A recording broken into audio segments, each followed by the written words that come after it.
Shane is an event manager and the co-host of the podcast Hundy Hundy Hippos, the hundiest pop culture podcast in New Zealand. The Hippos are comedic geniuses and experts in all things fandom, including Star Wars, Marvel, and DC.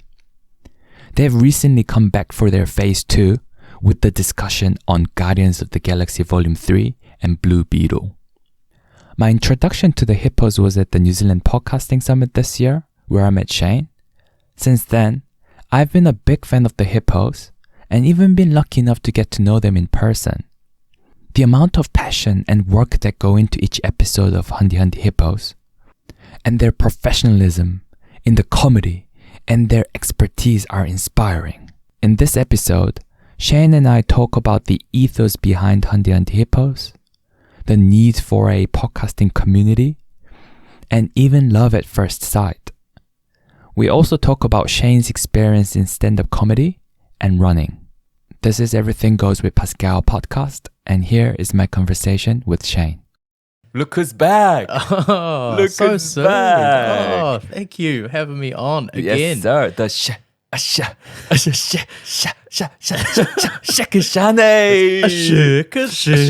Yeah, that's Chick. it. Oh, that feels a bit naked without my co-host here. Ah, Being yeah. on the mic without Of him, course. but no, it's good to be here. Well, good to be here as a single entity. Yeah. The man himself. old single entity Shane. Single entity Shane. Rolls off the tongue. Yeah, exactly. No, but I didn't want to copy the way Jack does Shikishane, exactly, You're gonna try to cement one for yourself. All right, Yeah. give it a go. Give it a good college try. Well, I was thinking, Jack is more like a show, right? Yeah, because he's from Cars, From Cars. Shaka. Yeah. What else can I copy? I was trying to think. But you don't want to copy. So what do you I want? don't want to copy. Yeah. Yeah. Starting off strong. Let's go. Maybe this is something that we can brainstorm and develop over time, Okay. But this is the thing. Like, I feel like, we went to a comedy show like on Friday. Yeah. This is Improv. Improv comedy show. And this is the thing, like with those comedians, people are there being like, hey, like we paid for this, be funny. Yeah. That's what their people are saying, right? Yeah. And then they pull it off. Yeah. But like, I think that's the toughest job. Like, for example, even this little thing is like, okay, like this, I have the stage. Yeah. I need to come up with something, but on the spot, coming up with something, that's a tough job, right? Oh yeah, improv is hard. Did you when you were watching it? So we went to it's Snort at the Basement Theatre, and it's a comedy improv show, just for the audience. Yes. So It's they a know basement theatre. where we were going. But did you find yourself listening to them and listening to the prompts and trying to figure out, like, think in your own head what you would do? Did you think of that? Yeah. It's hard, like, It's really hard. because they play out a whole situation, right? Exactly. And based from that one word that they're given, and then they go on and on and on Yeah. about that whole kind of vibe and the whole theme of it. But like it seemingly comes out of nowhere, and that's what improv is. But yeah, no, I was thinking to myself, I was like, oh man, what, like that would be so hard. But it comes with practice. With all things, it comes with practice, right?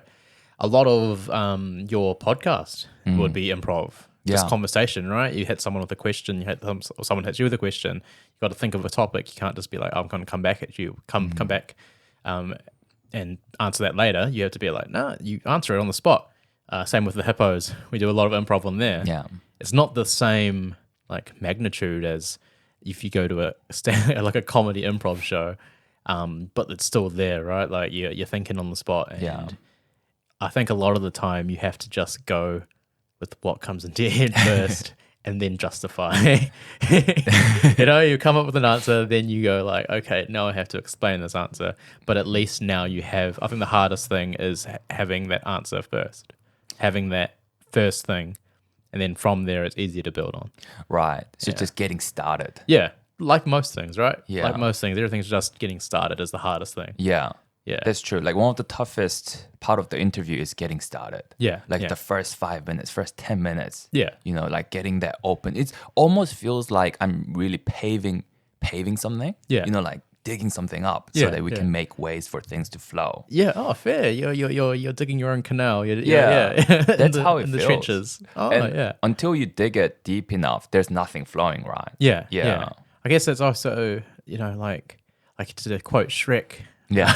You're peeling back layers. Yeah, the onions. The onions. The onions. You're peeling back layers into the soft center. Yeah. Yeah.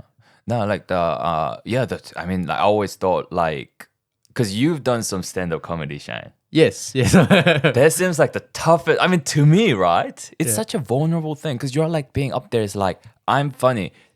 I'll make you laugh. Is that what you think? No, not necessarily. Like, you go into it. Well, I go into it. Like, everyone approaches it differently. Some people like to have it heavily scripted, stick to the cues, and they write everything, and they write it all down, and then they just go, word by word, stick to the script. But others like to just go up there and just with a couple of points, they make some jokes, and then just go for it. Right. It's a whole different couple of approaches you can do. But for me, I don't go up thinking, oh, I'm funny. I'll write material and I'll be like, okay, this is pretty funny. Like, and I'll like it. If I like it, and then I'll leave it, and then I'll come back to it. And if it's still funny, I'll go with it. But I don't go on stage thinking like I'm going to make someone laugh. Like you want it, but it's not for like, if you think that, then if you don't get a laugh, then you crash and burn kind of thing. So my main way to go through it, which we have discussed before, but it's more of getting engagement. Yeah. So a laugh as a form of engagement, but it's not necessarily the only form of engagement. So you see there's this thing called crowd work, and crowd work's a big part of stand-up comedy. It's how you talk to the crowd. A lot of the MCs and hosts will do it. For example, if you remember on Friday, Chris Parker was at the start. He was introducing everybody, talking to people. That's his crowd work, right? Yeah. And so that basically is a huge part. And that's a form of engagement as well. So you don't have to anchor yourself onto being funny in your jokes. You can kind of play it in terms of your feedback from the crowd, because like they are going to a comedy show, but you can still you don't have to be the funniest dude to be successful. You can still make some funny jokes, make some people laugh, get a smile on their face, and as long as the audience leaves with a good experience, regardless if it was like uncontrollable laughter or just like, oh, that's really funny, that guy made me smile, then I see that's a better metric for a performance. Right. And I guess a bit more sustainable and better in terms of like, you might not have the idea of having like, you won't, because a lot of times people aren't going to find you funny, and it's crowd by crowd. Different audiences find different things funny. Like if I were to go overseas and do the same set I would do in Auckland, then it's not the same. Like you're not going to get the same reaction. Yeah. Mostly because it's shared experiences. People like my stuff is mostly shared experiences in New Zealand-based comedy. But so you are never always going to get the same reaction. But as long as because people can get really down that you don't get a laugh. But as long as you get that engagement and that kind of just sense of connection with the crowd and being comfortable on stage, then I'll see that as more of a success than making someone like always hitting laughs every time kind of thing. Does that make sense to you? That makes sense. Because how many times have you done that, Shane? So I haven't done it in a while. So the podcast has been my comedy outlet for a while. But so it was back in like 2018, 2020. So I've probably done 7 sets, like open mic stuff. So I'm not paid for it. So I'm just a hobbyist at the end of the day. But only 7. But then COVID kind of killed the scene for a year or so. And then I just haven't really gone back into it. And like I said, like I got more into my podcast, and a lot of the comedy stuff goes into that now. And it's time consuming. Absolutely. Yeah. Absolutely. You have to, you write jokes, just as time consuming as your podcast kind of thing. You prepare your set, prepare your jokes, and then you have to, for me anyway, I get quite nervous before going on stage. Not because like I know I'm going to fuck up, but it's sorry language. No, that I know that's that good. I'm going to mess up or crash. Yeah. But it's more of the fact like I always just get pre-stage jitters, just because it's like nerves. Even like events, running and stuff like that. I always get nervous before like a marathon, even though like I've done it over and over. Wow. But you always just get like a little bit of anxiety, a little bit of anxious, because that just might be who I am. But yeah, so that takes up the day for me. Like I'm always thinking about it. So basically, yeah, comedy takes up, if you want to take it seriously and continue it, does definitely takes up a lot of your time. And do you practice like you write your jokes and do you practice like the delivery as well? Yeah, I tend to, not as much as I probably should. And going back and watching my first set compared to my last set that I did, and that was a span of like 3, 4, like probably 6 months from first to last. There was a huge improvement just because of being able to see what works on stage and comfortably perform it. But I don't. The way I performed was I didn't stick to the script. I had bullet points, and then I would go through the bullet points. So it was hard to practice delivery when the delivery was different every time. That's true. So as long as I knew the content well, and as long as I knew the content, I would focus on trying to be more comfortable. And I see that through my because I recorded it and some of it's out there, but it's the comfortability on stage just improves, and then you can think more clearly. You can think about what you're saying. You can think about how you're going to say it and what you do. So it just improves overall. But yeah, I would say if you are going to practice, if you are going to take it up or do something like that, like you go in the mirror. I try to, like, I'm more of a shower practice guy. Oh yeah. I don't like so that I'll practice in there. But a lot of it is just reading over it, and I'm not like a verbal practicer. Whereas my friend was, my flatmate, a killer at the time, was also, he was more of a verbal. So you would hear him like practicing it and trying to hammer it. But that was also because he was scripted. He stuck to the script, what he wrote down, so he could deliver it and practice it like that. Like, I don't know if you ever did speeches at school. Yeah, a little bit, a couple of times. Yeah, some people would sit in front of the mirror or whatever and practice how they would say it. I would just write it, read it, and just memorize and memorize the content, and then from there explain and just live it out. Just go out there and just do it, you know? Yeah. I wouldn't. I guess it is a form of recital, reading over it, but it's not like physical, not like verbal practice. Yeah. What made you want to get started? What made you want to do it in the first place? Oh, it's something that a lot of people want to do, right? Yeah. I just wanted to do it, so yeah, just went and did it. But were you inspired by like another comedian or? No, not really. I have been influenced. Like, I watch a lot of comedy, stand-up comedy and stuff like that. But so I was like, oh, okay, I like to speak. I can talk. I'm comfortable in crowds. So I just wanted to try it and see if I was good at it. And I enjoyed it. But yeah, like it was definitely, something that I wanted to do. And then I don't really have too much like reason with the things I want to do things. Like, I just kind of find myself just going for it, and then and then just enjoying it and then carrying it on. True. So I learn from doing these things rather than like getting inspired to do something and then like researching and then doing it. I rather just be like, oh, okay, if I have the inkling that I want to do it, then I'll like look in a little bit and then I'll be like, okay, I'm going to go do it. Yeah. So nothing strongly influenced me to go do stand-up comedy. Yeah. But I guess comedy was something that you were interested in in the first place. You'd watch. Like I said, I watch stand-up comedians. So like there was like a bit controversial now, but Dave Chappelle was one of my most favorite comedians in terms of storytelling, comedy, and stuff like that. Yeah. And just the way he delivered it. But basically, there's Russell Peters. When I was growing up, he was a huge stand-up comedian in terms of racial humor and coming from like a mixed race like family.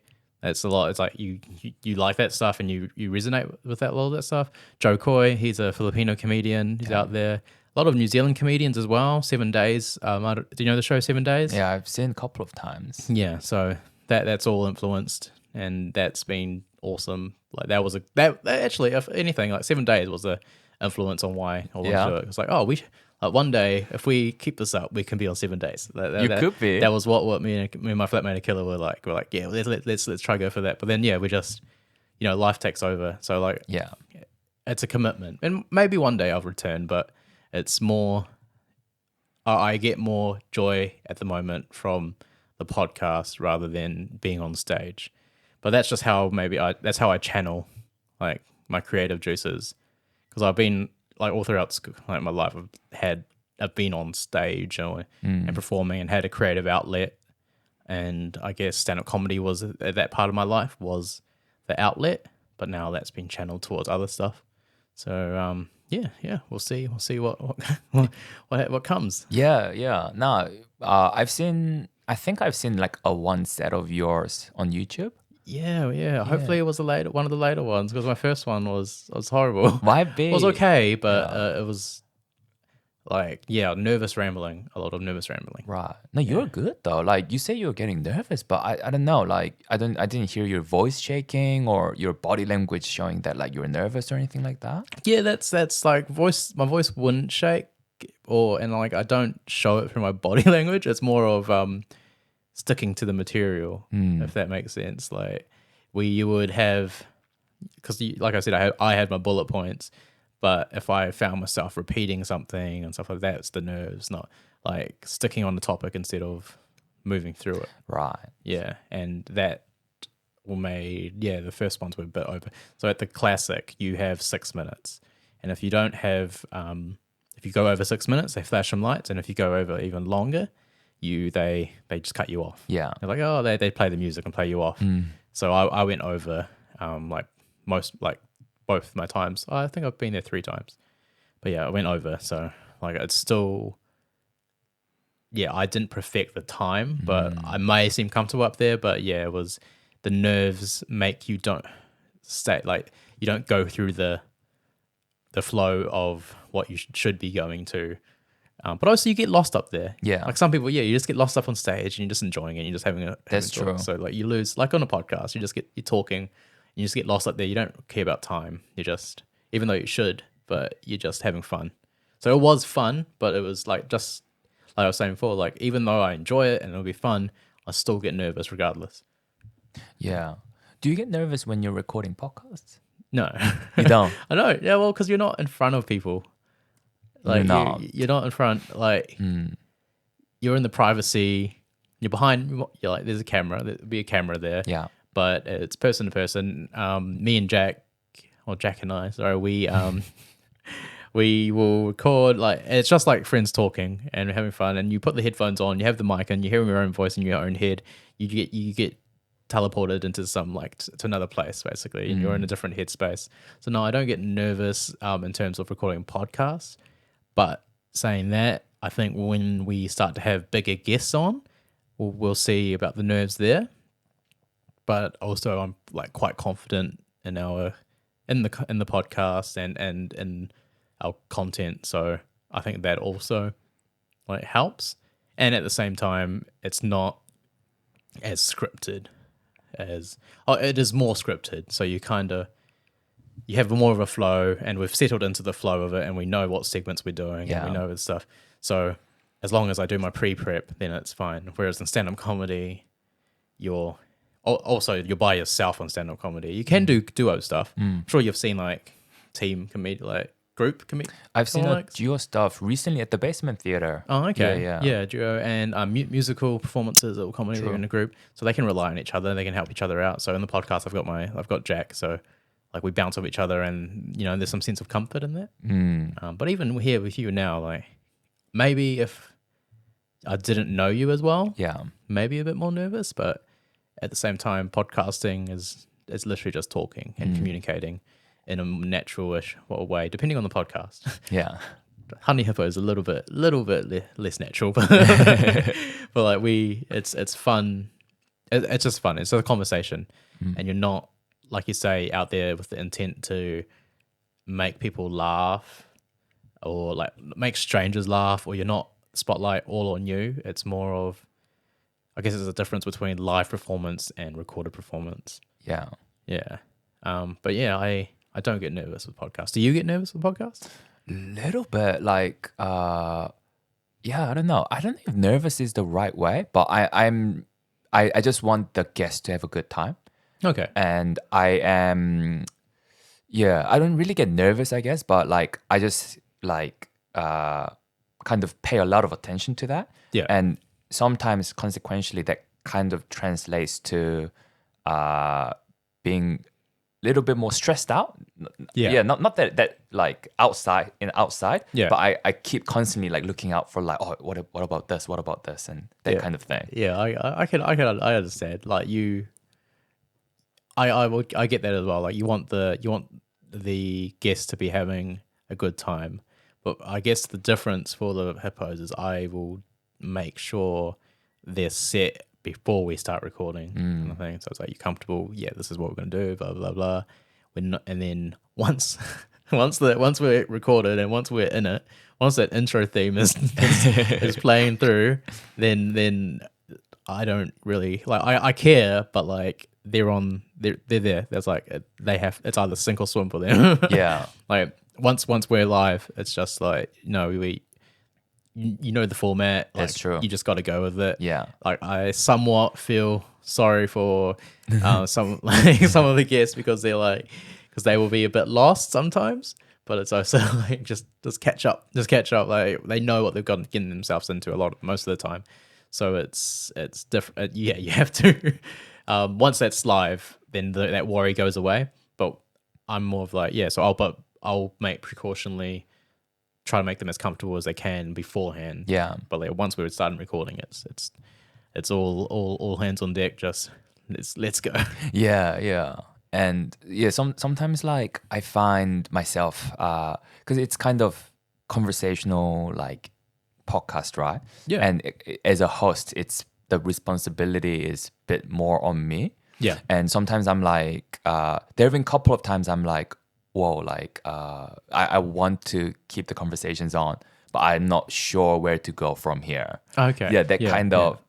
Luckily, it hasn't happened that many times. But when that happened, I remember like literally sweating a bit because I'm like, wow, I feel so lost right now. Yeah. But that was mainly because of my preparation wasn't perfect. Yeah. Okay. Yeah. So do you find that you do the same amount of prep per guest, or does that range? Usually same amount. Yeah. Yeah. With the Hundy Hundy Hippos episode, Yeah. bit more. Yeah. Because there was fan mails to go through. Yeah. lot of high demand. Yeah. High demand. Yeah. And the segment and stuff. Because that was the first time I had segments in my my episodes, right? Oh, okay. Yeah. So a bit more, but usually similar amount. Yeah. But sometimes like it's a timing too. Like for some of my guests, the amount of time spent on them was the same, but the first time I asked them versus the time we recorded was quite a big gap. Yeah. So I prepared all the questions, but I should have gone over them closer to the time. Yeah. But I didn't. To make them more relevant to them, or Make them, just I guess, refresh my memory. Because the way I do it is I write down all the questions that, like in an ideal world, that I touch upon. Yeah. But instead of like kind of, because one extreme is like, Shane, so question number 1, blah, blah, blah, blah. Yeah. And you answer. Question number 2, blah, blah, blah. But I think I would rather it be a bit more fluent. Yeah. So the questions I write down is more directional. Yeah. To guide the flow of it. Yeah, exactly. So it's like I don't have to memorize them, but I should at least know kind of halfway memorization kind of thing. Yeah. And some of the times like because when my preparation isn't done well, usually it's that part that gets a little bit fuzzier. Yeah. And I forget like some of the questions that I was gonna ask. Yeah. Yeah. But Well, you're working on your improv skills there. There you go. You're working on your improv skills. When you're underprepared, that's when you gotta improv. You gotta improv. But it's such a do you feel vulnerable? Because it's I don't know, like I feel like there's something vulnerable about like trying to be funny and presenting yourself as a comedian, and then trying to make something funny out of that. Is this in regards to stand-up comedy or podcast or I would say a bit of maybe more in the live action scene. Live action. So like on stage. On stage scenes. Live Action. live action. No, it's hard because you would sweat a little bit, but like I said before, like I'm not like, if you find, well, one thing that Jack and Leighton, they always say, if you find it funny, someone else is going to find it funny. True. So that kind of takes the pressure off. And I'm not like saying, oh, I know I'm funny, but I'll read my stuff and it'll make me laugh out loud sometimes. So I'll be like, okay, this should work. Then you compare it, you do your research, you compare it to other comedians, you see their content, you watch stand-up comedy and you're like, oh, okay, what's the like, I guess the ethos to the joke? What's the main messaging to their jokes? What's this joke actually about? You break it up and you're like, okay, so my jokes are like this, how can I compare that? How does that work in terms of, does the audience need further context to the question or to the comment to the joke? If so, then you probably don't want to put that in there because you don't want any inside jokes in a stand-up set that you're performing to strangers. And it's like, ha, they don't know what the hell you're talking about. So you kind of round it up and just kind of, as long as there's different parts in there, you make it. I compare it to others and then kind of make jokes where I'm like, okay, you should be able to get this. But also at the same time, you can't even though you do all that prep, you do all that stuff, you write a joke, you still can't you can't rely on the audience to understand it. So you just got to go out there and just enjoy yourself and have fun with it and not worry about the purpose, because that's what you're asking, right? Like going out there with the purpose of having to make them laugh. If that's right, that's your question basically. Does that affect me, or like how do I approach that? I don't go out with the purpose to make them laugh, even though they say like that's what a comedian should do. It's I go out there to enjoy myself and say, I kind of like treat it like I guess a podcast. You're talking to your friends and you're making jokes, right? But it's I understand people are coming from, but I don't feel, maybe there's a mental block somewhere where I don't feel the pressure in terms of that way of like, because it is one of the harder things. You're out there with because like people who do TED Talks, they might be funny or speeches, but they don't have to make them laugh. It's not, people aren't there to make them laugh. But man, like, it's tricky. It's complicated because it's different every time. But I don't feel that pressure to make people laugh. If I read it and I laugh, then I'm like, okay, someone's going to find it funny, regardless if it's my delivery, regardless if they like the content, they're going to find something in it if I find something in it. And that's, I guess, a bit of faith in yourself. True. Like a bit of trust in your own content and trust yourself. But that just comes with, some people have that trust, some people don't, but it's all a leap of faith, Yeah. You just got to go out there and try it. Because sometimes like you write it, when you're by yourself. Yeah. And when you deliver it, I feel like you might realize, oh shit, like this is actually not as funny as I thought it was. Or maybe something hits better than expected. Yeah, some things do hit better than expected. You're like, okay, that's not even the main part of the joke, but they laugh. But some things, so like I said, like I do recite some of it, and one thing, like I mentioned before, is what I do is like I'll write it and then I'll leave it, and then I'll come back to it later, like in a couple of days, or sometimes it's months or weeks, and then I'll read it, and if with a new perspective on it, and if I still think it's funny, then I think it's good. I think this is actually what a thing that a couple comedians do. I can't remember who else, but I was watching like a YouTube video or something. Like they do this as well, like a famous comedian, and they'll leave the joke, come back later. If they think it's still funny, then they'll keep the joke. If they think it's trash, then it's not funny. Yeah. So in the moment, you can think you're funny when you're writing. So it's good to write it down, good to write all your stuff down, but it's good also to leave it, come back later with a new perspective on it, because it could just be the context of the moment that made it be funny or something like that, or the mood you were in. So that's a good way to contradict, to, I guess, precautionarily help yourself with your content and see if it's if you think it's going to be funny or not. Yeah. Yeah. Because you were saying before you were doing comedy, but right now your focus is like on the podcast, right? Yes. Where does that sit for you? Because right now, because one of the things that I wanted to have like one-on-one episode with you anyway. Yeah. Even from when we first met at the podcast summit. Yeah. But one of the things that made me really want to do it after the Hundy Hundy Hippos was that there was a moment in that episode where you said, where I think I brought up that like you're an events manager, and you said that's your paying job. Yeah. and I don't know, that kind of made me think like maybe you identify yourself as more of a podcaster rather than events manager, or maybe 50-50, or you know what I mean? It was quite funny because I was talking to Kevin about I'm not sure what Pasco what box he's going to put me in terms of his title. Yeah. It was like I don't carry myself. I don't advertise myself as an event manager, and I guess if you were to go from my social media, you would think that I mostly just do podcasts, Yeah, and then run on the side or something like that, So like I think of it. I approach it as a job. People say don't see it as a job, but I approach podcasting as a job because I want it to be a job in the future. So we don't get paid for it now, but we hope that we can get more out of it.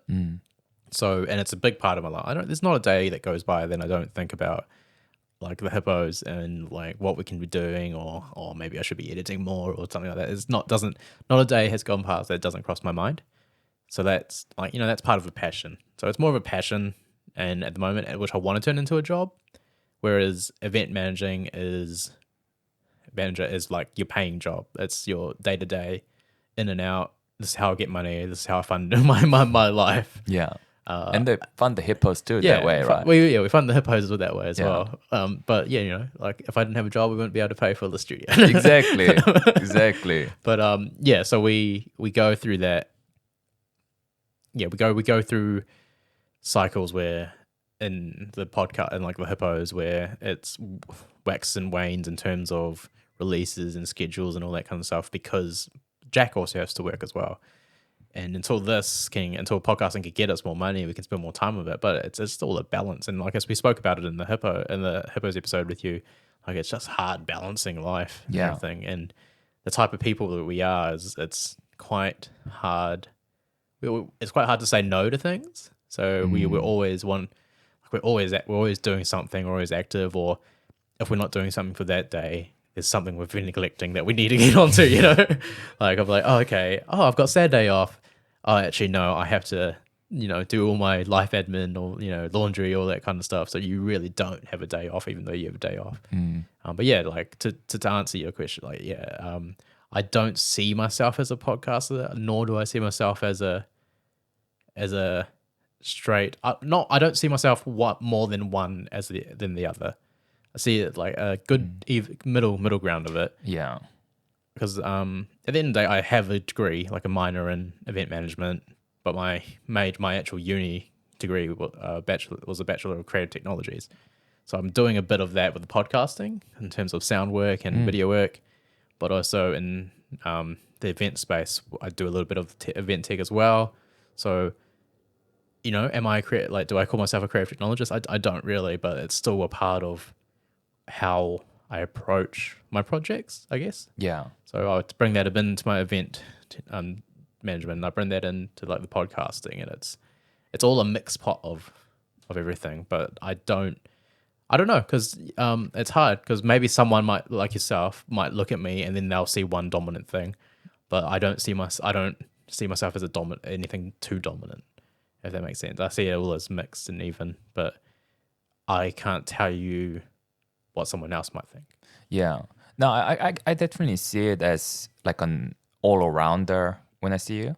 Yeah. And I think it helps that there's a lot of overlap between those, like event managing and podcast. Like, for example, like, I don't know if it's to do with that, but like, setting up the microphone, setting up the sound, Yeah. like camera and like, the setup here, like visually as well, right? Yeah. Yeah. That carries through, like cable management. Yeah, exactly. Yeah. Yeah, like it all comes in. No, definitely, but a lot of overlap. Organization skills and all that kind of stuff. Like they benefit off each other. But ideally, I would like to be both. Like make money from both, because I enjoy my job. I'm relatively good at it. Well, that's what my boss says anyway. Like, I don't want to sound cocky. But who else who else is a better judge than your boss? And then like I love the like podcasting. So it's who am I to say that I have to be one or the other? Like I'm trying to find that even middle ground where I can do both and be benefit from both. And we do benefit from both because it's a creative outlet for hippos. It's a way to make each other laugh. In terms of comedy, how I approach the comedy and the podcast, it's a lot less stress because I'm not trying to make the audience laugh. I'm really just in there to make Jack laugh and the guest laugh maybe. But like that's I think that's where a lot of the magic comes, is when me and Jack are just trying to make each other laugh. Yeah. And I know that the comedy and the humor might not be for everyone because it's pretty silly sometimes. But that's where the basis of it comes first, is that we try to make each other laugh rather than having in our minds that, oh, we have to make a funny joke for like everybody else. Yeah. And the funny thing is, I think the authenticity of that sips through the audio and the video. Oh, thank you. Yeah, because that's the vibe I get. Like, I mean, I think it's like almost paradoxical in a way, because I feel like because you are authentic like that makes it funnier. Okay. You know what I mean? Yeah, thank you. Yeah. Thank you. That's cool to hear. And on top of that, like you were saying, Marvel, the way, maybe good kind of segue into it, but the way you started the Hundy Hundy Hippos, or you and Jack started, was that, I think I briefly heard it last time, like Jack was saying that like you guys were talking, you would talk about that anyway. Yeah. Without any platform, or just two of you. Yeah. And then Jack thought, man, we're losing so much good content. Like, so the way we started was, I've been like quite in the fandom for a long time, and I was like, there wasn't really any New Zealand based or like representative of entertainment news / discussion, like big on YouTube or anything like that, or podcasting. So I had been in my head for a while that I was like, oh, maybe like I should just do that, like just be the New Zealand like representative of it, and just start my own channel, and just like YouTube probably, and just go from there. And then it was after Spider-Man Far From Home, so that was December 2021. I went down to Hamilton to watch it with Jack. And then it was like we were just freshly out of lockdown as well, like Auckland lockdown. So I was like happy to be out of Auckland. Yeah. But we went and watched it, and after we were just talking like about the movie for hours. So it was like 3 o'clock in the morning, 4 o'clock in the morning. Yeah. The movie had finished at 9. We were home by 10, and we're still like 3 a.m. in the morning, just talking about it and what's to come and everything. And then I was like, I was thinking, I told Jack, and I was like, oh, like sometimes I think like maybe I should just start like a channel myself, or a podcast or something about it, because like I have all like the Google alerts on, and I've got all my sources and all that stuff. Like I might is like sometimes I think like that, like I might want to. And he's like, oh, bro, same. Like I was thinking of starting a podcast, and like, what do you reckon about a podcast? And I was like, oh.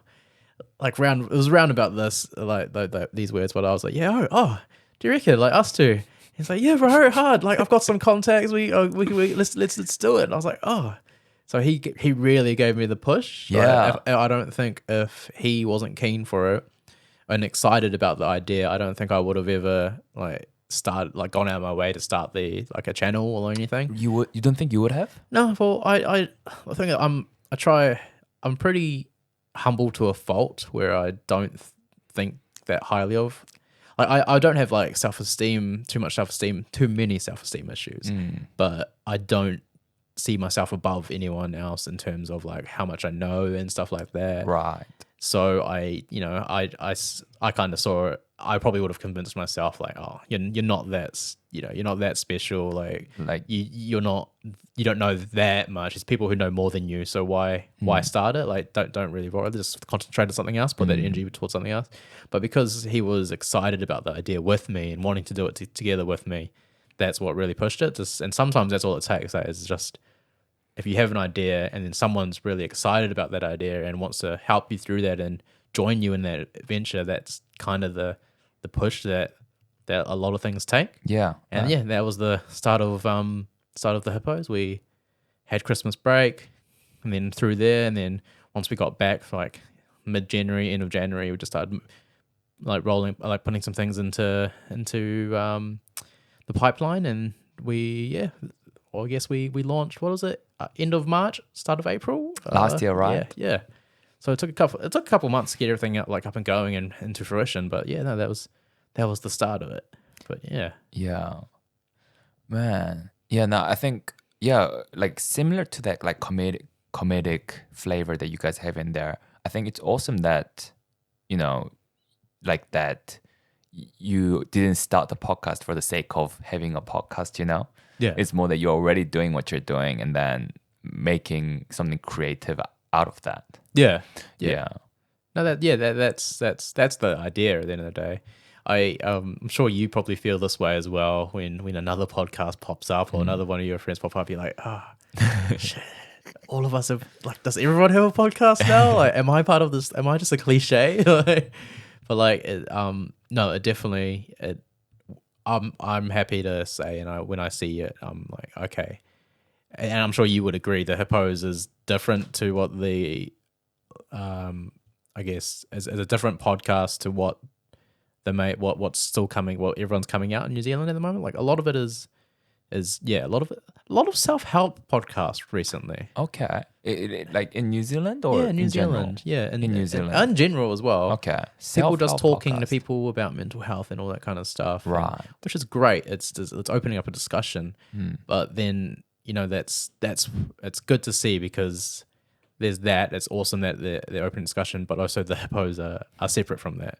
And even at the podcast summit that we went to, I think we were like, Hippos were the only like comedy based / panel-ish show that was represented there, and it's so that makes me feel a bit more confident that that we're different in a saturated market. That's our point of sale. That's our differentiation of it. Differentiation. Sorry, that sets us apart from everyone else. So yeah. Did you do any research on like your like similar podcast in New Zealand or else in the world? Yeah, definitely. There's definitely we were influenced. Well, I was influenced by a couple of podcasts that are similar. There's was it the Weekly Planet, which is an Australian podcast.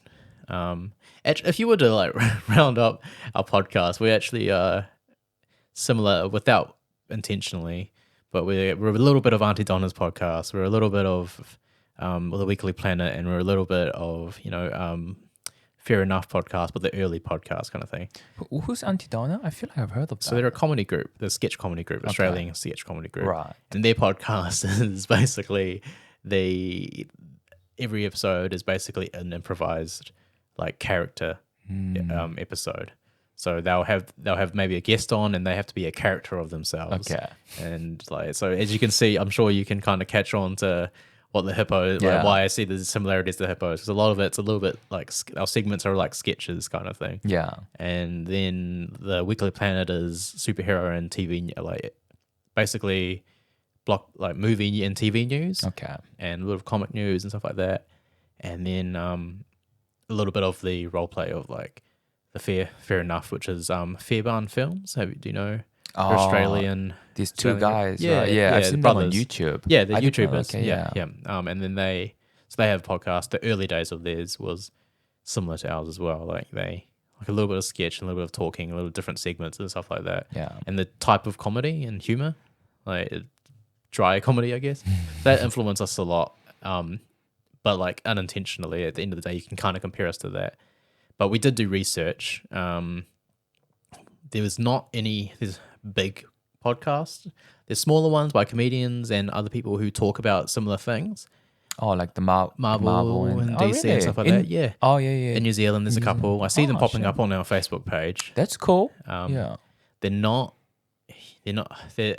all different though. They're not fandom based. They're more just like, hey, movie review, movie news based. Yeah. They don't really theorize it, but there are some just speckled around.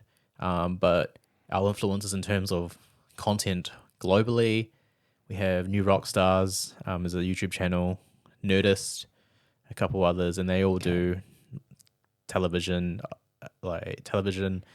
movie news and theorize. They're all fandom based stuff. So that is where like a lot of our inspiration comes from as well, because they're the people we watch and the people we kind of consume. So a lot of I'm sure you would know, like you're influenced a lot by Joe Rogan and those podcasters. A lot of the content you consume is kind of explained and displayed in the content that people create. Oh, I don't think you can help it. Yeah, you can't. You can't help it. Yeah, whether you want to do it or not. Yeah. It's a little. I guess it's just unconscious bias at the end of the day. But it's it's a reflection. So we saw that there wasn't any big ones in New Zealand. So that's our goal, is to be that go-to fandom / comedy kind of podcast in New Zealand, like New Zealand based. Yeah. So we did our research and saw some stuff. There's probably stuff we're not aware of. Are there any others that you're aware of that are similar to you? Yeah, in not New that I Zealand? know of. No, I was gonna ask you because I would like to consume more. Yeah. But as far as I know, but that's another thing with podcasts. It's hard. It's quite hard to search things. Yeah. You know what I mean? Yeah. I guess everyone's names aren't always thing. You'd have to be like categories and genre, right? Exactly. Yeah. Because like the reason Hundy Hundy Hippos doesn't really shout, like you'd have to read our description and stuff. Yeah. We're currently in the process of changing our logo. Still keeping the classic, but we're adding a bit more into it to be a bit more. Oh, okay, that's what they talk about. Right.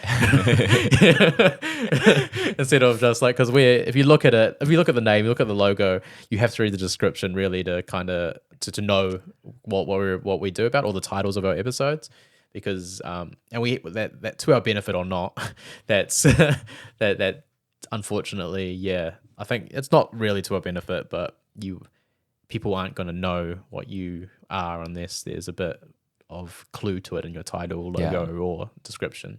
Unless they're a hard out fan and recognize the fonts and stuff, right? Yeah, that's true. Well, you didn't. We had to tell you about the which fonts they were, right? Yeah. No.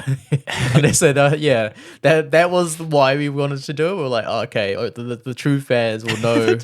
The true, like the hard out fans will know the fonts and they'll pick up on that. Did we say that in our last one? I can't remember if we said. No, you didn't. You didn't. Was that just upstairs. We'll say it now. Exclusive for your podcast. Exclusive. You heard it you're here always, first. You're always getting the scoops, bro. Exactly. Yeah. So our the Hundy Hundy Hippos font, the logo is just the 3 words, Hundy Hundy Hippos. So the first Hundy is the Thor Ragnarok font. So there was like, we're going to go with Marvel font, but it's the Thor Ragnarok font. The second Hundy is the DC Comics font, and the third, and then the Hippos is in Star Wars font. So that was a bit of a clue to what we speak about. Yeah. If you picked up on it or not, I'm sure you guys all got it. You guys are smart enough. Exactly. Yeah, they're the Hundy fans. The Hundy fans. Hundy fans. Did you? Yeah. In terms of like having what you talk about in the title. Did you think about that when you were coming up with the name? Yeah, no, definitely. Yeah. Yeah, no, sorry, I always laugh when I think of the name. Because you tell, It's a great name. I love the name. I love the name. It always love the brings me, name. it always brings, I can't, I can't say it without smiling.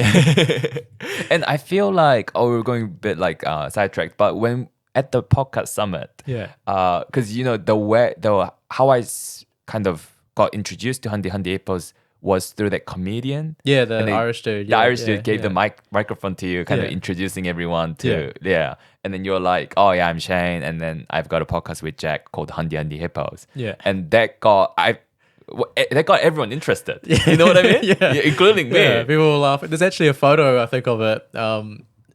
People probably like saying that. Everyone's just like laughing, like smiling. I've got the mic. But yeah, it got everyone interested. But we discussed having alternatives, but we're quite picky people. Like we need it to be like it needs it to click in our head that that's the one. The good thing about me and Jack, we are often on the same wavelength on a lot. It's it could be a little bit of an echo chamber. It's like, that's a good idea. It's so You know what I mean?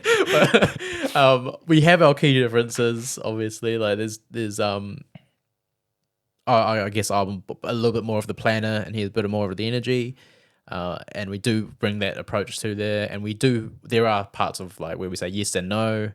I like 100% trust Jack's opinion, and he's been in the social media game and the entertainment business for longer than I have, and he is experienced at a higher caliber of stuff. So I trust his opinion and everything. So I'll give my opinion, but if he strongly says something, gives a reason for it, I'll be like, okay, no, I understand that. Let's go with that. But with our name, we just went through so many things, man. We couldn't find one that we really just like, you loved. Do you remember some of it? The ones didn't survive though. So we were close to be calling the Mean As podcast. That's right.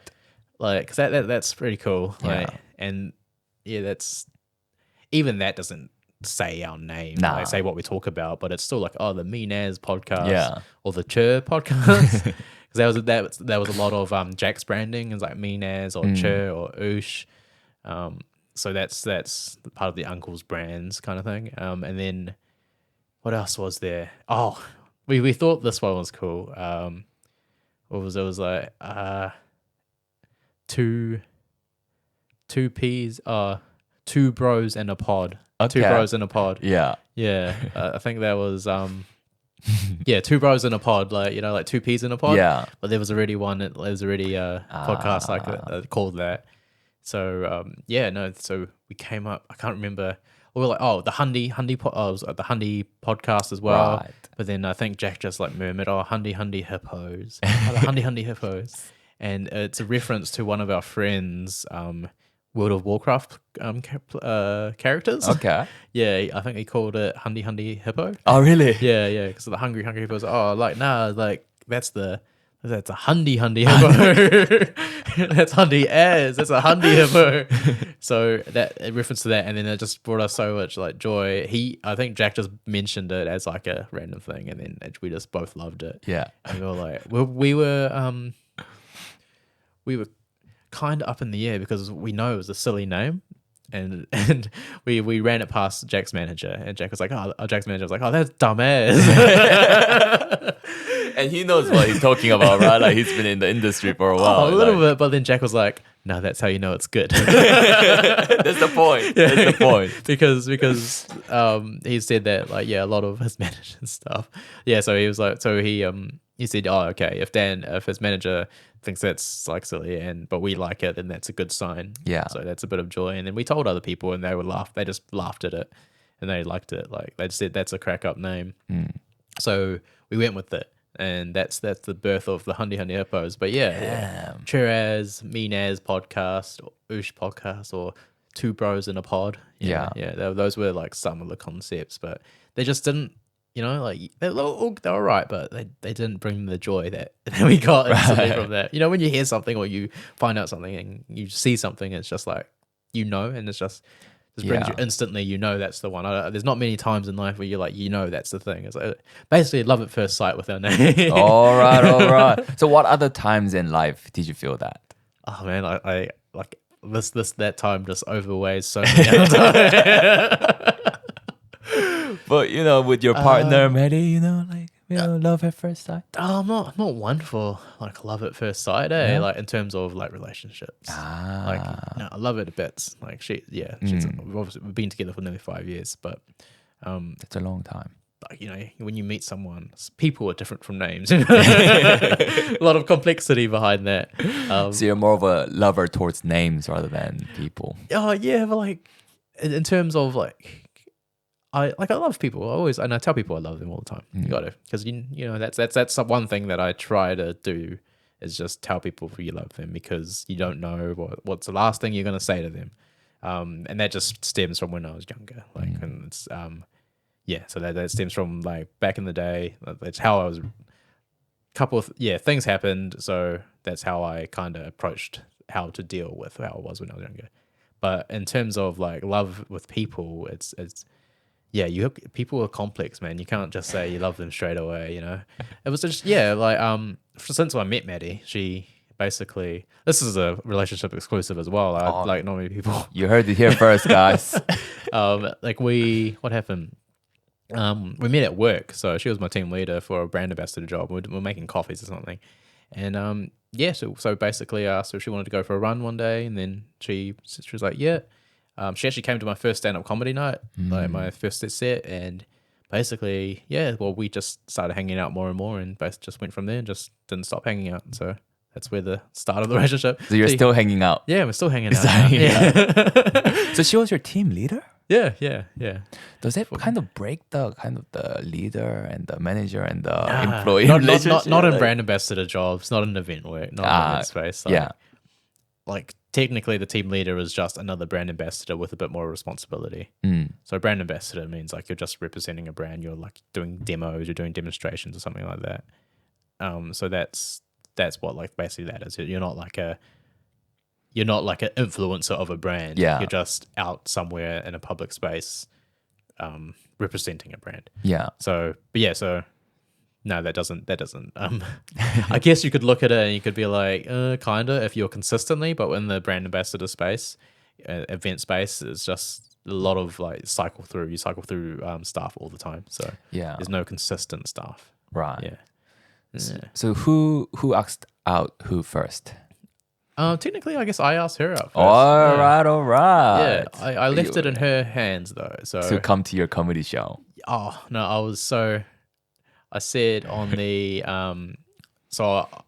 she left halfway through the shift because there was a changeover in staff.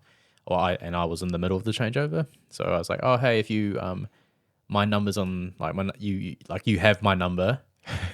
Like if you want to go for a run sometime. Like I kind of just saw it like, you shoot your shot, but you play it cool a little bit. Like you don't go too strong. True. It's like, if you want to go for a run sometime, just text me or something like that. And then she texted me, and then we just went from there. And then she was like, oh, how's your day? I was like, I think I was like pretty nervous because I've got a set tomorrow, so I'm just working on it. She's like, oh, what do you mean? I was like, oh, comedy. So I love stand-up comedy. It's like, oh, do you want to come to this? And then she came. So yeah. And then from there, Were you extra nervous because she was there? No, just another person in the crowd. I was nervous, but not more nervous with her there. Yeah. Like if at the end of the day, it's a good way to make or break. Your first time. Like, that's true. She's either gonna like it or not. Yeah. So, and it's a good way for them to learn something about you, and a good way for like to gauge if they like a sense of humor or not. And being funny is very attractive, you know what I mean? Oh, thank you. Okay. I can hear the music starting up. It didn't add too much to the nerves. What was already there anyway. Yeah. Because there was a bunch of random people there anyway. Like there's strangers there anyway, so you just kind of have an overall sense of nervousness, not a directed nervousness. Was it your first set? Yeah, my first set. The very first set? Yeah. I mean, there it is. Like, it's a proof that it worked out, you know? Yeah. The first set was a good set. Yeah, you know? I guess so. Yeah, yeah. My first the what is it? The feedback I got from the host was like, you have some good content. You need to just work on just refining it, just being a bit more clear. And I was like, okay. And he was like, you seem very comfortable on stage, but yeah, it's just your content needs work. So I was like, okay, yeah, I understand that. And looking back and watching the videos, I'm like, yeah, I could have done a way more better job at delivering a more concise message and joke, because it was more of just nervous ranting rather than I see it, like I watch my later videos and I'm like, okay, definitely. But yeah, no, love it. Yeah, no, if you I could say comedy love at first sight. I feel like yeah, no, not love at first sight for people, but like the name love at first sight. And I've just thought of one last thing before we can move on from this is I guess like finishing my first half marathon, that was like love at first, not love at first sight, if you can say that, love at first sight, because it's love at like 2 hour long exactly, because like after you finish it and your first finish line, you get a rush and you're like, oh wow, I just achieved that. You did like, that. Wow, I just did that. And then that was like, oh, that got me hooked. Was it in Auckland? My first, so I started off in Rotorua, so it's my hometown. I did the half there because my cousin actually was like, oh, we'll pay, if you want to do it, we'll pay for you to do it. Oh, heck yes. And then I was like, okay, I'll do it. It's a good challenge. He didn't end up paying for it. What happened? So I paid for it myself, and he said, oh, we'll reimburse you. Oh. And then he just never did. Yeah. Well, still waiting. Yeah, still waiting on that. So if you're if he's listening, if you're listening, Shane's cousin, better pay up. But yeah, no, he that was kind of the love at first sight, that finishing the finishing line. But I don't know, do you feel that, because you ran a marathon back in 2019? Yeah. Do you feel that crossing the finish line, or were you like one and done? I'm happy I did that. I don't really need to do another one. I think. I think I enjoyed it. I loved that. Yeah. I loved it. I feel like, because I grew up wanting to be a football player, professional football player, but I was nowhere close. Yeah, nowhere close. You must know, when you run a marathon, there are people on the sidelines cheering for you. Yeah. So it was as close I can get to being a pro athlete in any level. So I love that aspect. Yeah. But the running itself I'm really happy I finished it. Yeah. But I was mainly doing it just to see if I can do it. Okay. Yeah. There was no like special goal about running and stuff. Yeah. Just aim to finish and see if you can do it. And how did you feel at the end? At the end, I was like, I felt pretty happy. But and I guess it's like something to tick off the bucket list kind of thing. Yeah, a lot of people like, and I guess at the end, at the end of the marathon, you're in it's a hard journey, so you don't really feel like, oh, I want to do that again. It's very odd to be like, oh, I want to do that again. So I guess you want it, but did you like the sense of accomplishment? Did you get the feel for it? I was like, I can try to remember how it felt, but I was pretty proud of it. I remember being super proud. Yeah. I was like, wow, I did that, and it's a tough thing. Because when I was going in there, I wanted to finish it. Yeah. Like, doesn't matter how long it's gonna take. I just want to finish it. Yeah. But I did it at a time that I was super happy with. Yeah. And I was like, oh yeah, I'm happy with that. Tick. Yeah. Tick that off. Okay. Yeah. I do want to do more marathons, but either with friends. Now it'll be like a completely social thing for me. Yeah.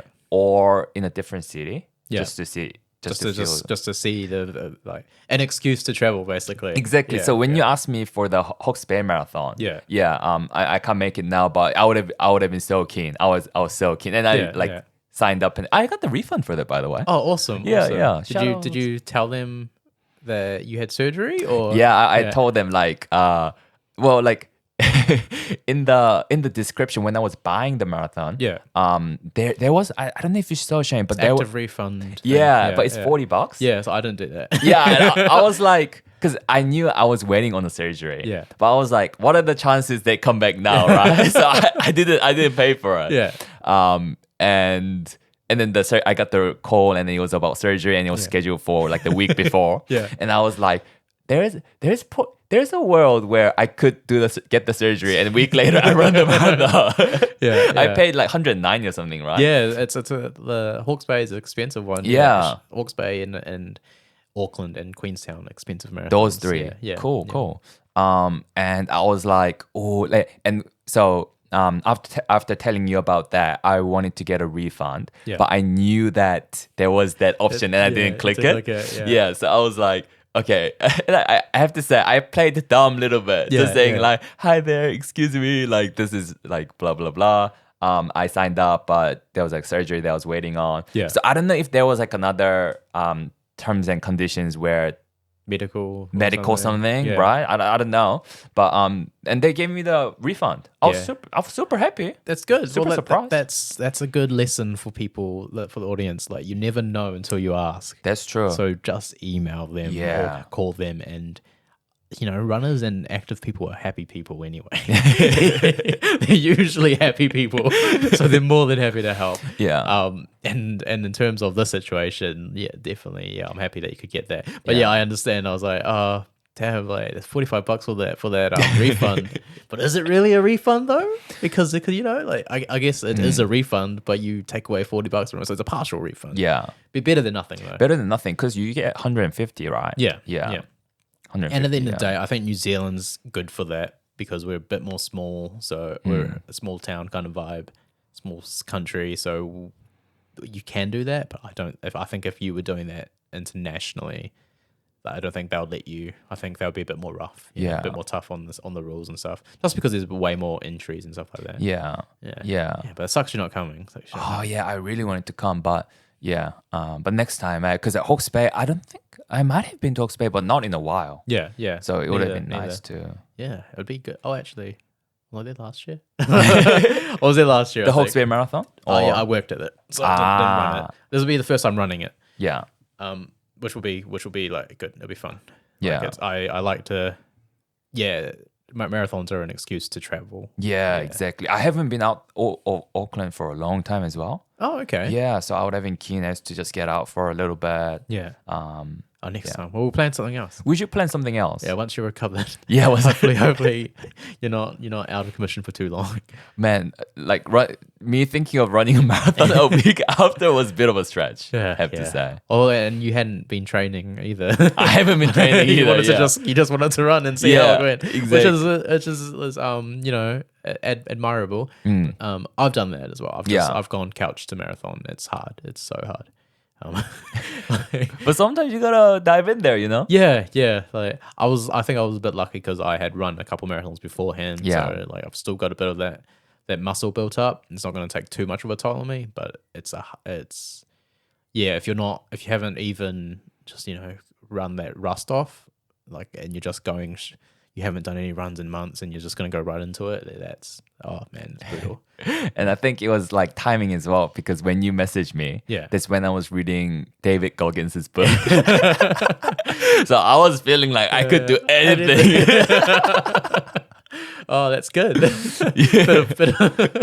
a little bit of social engineering there. And well, if anything, I was ready for some challenge, ready for some hardness. Build some callus in my mind. Oh no, that's fun. Well, we'll have to get you in for another. Maybe you can do Auckland. Maybe I was thinking that end of October. That's a reasonable time. I can train a little bit. And I can recover until then. And stuff. No, we'll lock it. You hear it here, guys. You hear it here. Auckland Marathon 2023. If you're running, come say hi. Yeah, come definitely. Say hi. See you at the start line. See you at the start line. And maybe finish. Like 7 hours after. Oh, no, good, man. Oh, that's cool. I was gonna ask. So, say Hundy Hundy Hippos, if there is an opportunity to go full time on that, would you take that? I guess it's up to Jack as well. Yeah, it's up to Jack and you. It's a hard call, because I enjoy my job. And I get out there and do stuff, and also my job allows me to network quite a lot. So we just in the right places, we do media walls and photography for movie premieres and all that kind of stuff. So that's like the right networking for our podcast. But it would, yeah, if it's like, oh, I can sustain a life on this and as well as as I can with my other job, then yeah, definitely, I think so. You go full out, and I'd go into the Hippos, but it's just hard. Like I'm quite a loyal person, so it would be hard to leave that other place. Yeah. Leave my current job, because it would be, I'm nearly 5 years there. 5 years. Yeah. So that would have been your first full-time job, right? Yeah, first I took a gap semester where I worked full time, but that wasn't like a career job. Yeah. This is my first full time career job. True. Yeah. So that'll be my first time, and so yeah, we've been through a lot, and he helped me all throughout COVID and stuff like that. So it would be hard to leave that, and it would have to be. I hate saying it, but it would have to be the money. If it was good money and I could sustain the same or more life, or better lifestyle than I can with the Hippos than I am doing now, then yeah, sure. And then maybe just on the side, or maybe it'll just switch around. It would be part-time other job this time, this thing more full on, Yeah. What about you? Oh, that's a tough question. That's a really tough question. I do like my job, and like you said, working at my job does give me a lot of credibility, especially now that I want to reach more into the data space. Yeah. But I have to choose one, and say the amount of money I earn is the same. Yeah. I think I would kind of lean towards podcast for now. Yeah. I'm enjoying it. Yeah. Seems like a nice, in terms of a lot of work does go into it. Yeah. You're aware of the work because we're on your podcast, but it's you're talking to different people all the time. It's something different. You also get to direct it. I guess it's also you're working for yourself. Exactly. Your podcast in general. Yes, I guess it's a part of. It's nearly a part of meditation for you, or just content, not content.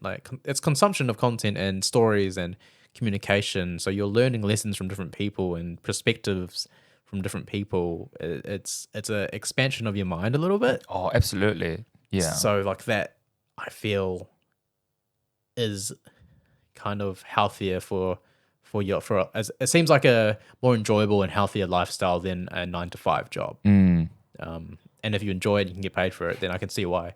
Yeah, you'd go for it, but it's hard, right? Because you enjoy what you do. You didn't go to get a PhD for nothing as well, Yeah.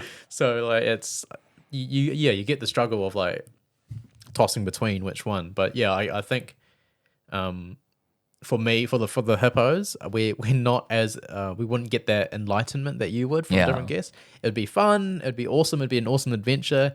But I would still I think I would still miss just the event work and those long days and all that kind of stuff.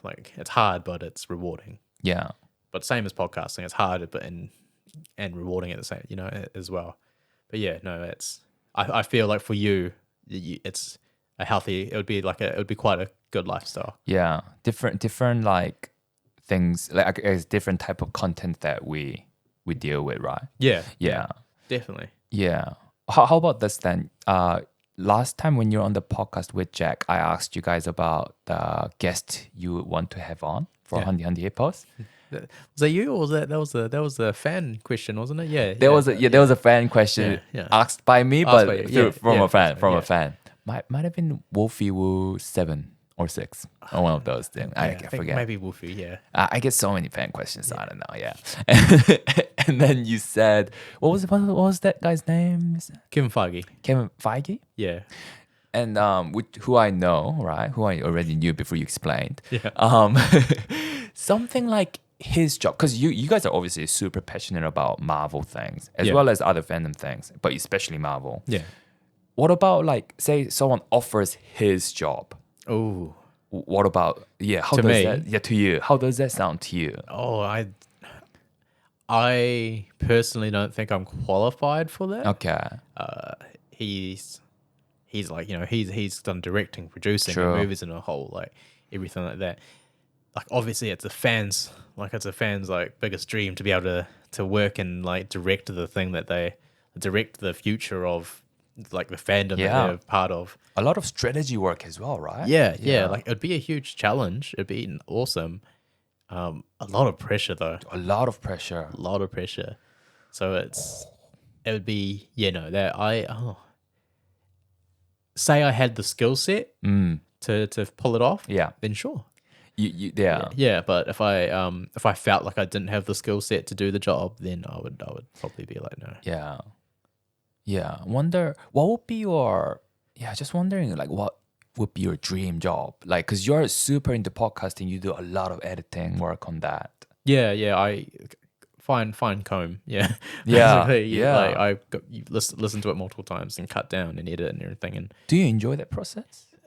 no, like I enjoy listening back to it, but I don't enjoy how time consuming it is. Yeah. So that's the main thing. It takes a while to do that start. But I'm like from when I started to where I am now, it's a lot easier, and it will only continue to get easier. You think so? Yeah. It just gets faster and easier, and you know what you're doing. Episodes when it's just me and Jack are a lot easier to edit than when we have a guest because we know how to speak, we know when to pause, we know if we messed it up, just stay silent, like reset it and like just get back into it. So those, and we also know our segments, we know the lengths we should be on and all that kind of stuff. So it's a lot easier when it's with just me and Jack. Yeah. Compared to when we have guests. It's hard to cut them down because they're interesting people. They say interesting stuff. So it's hard to be like, oh, that can say, that can't, So that's the harder part. Yeah. I'm sure, you don't edit yours as much. So you just kind of leave everything in. Yeah. So until you do, then, but I'm sure you listen to it and you can imagine you having to listen through your whole thing and cut out your ums and ahs and make it flow and everything. It's quite hard. And also, the reason why you don't cut is because you find what the person's saying so interesting. That's the same as thing, but at the same time, we try to limit ourselves to a time, like roughly around 1 hour and a half, like around that time. So we have to cut the stuff out. Yeah. Our next episode, like full episode, needs to be like chopped up.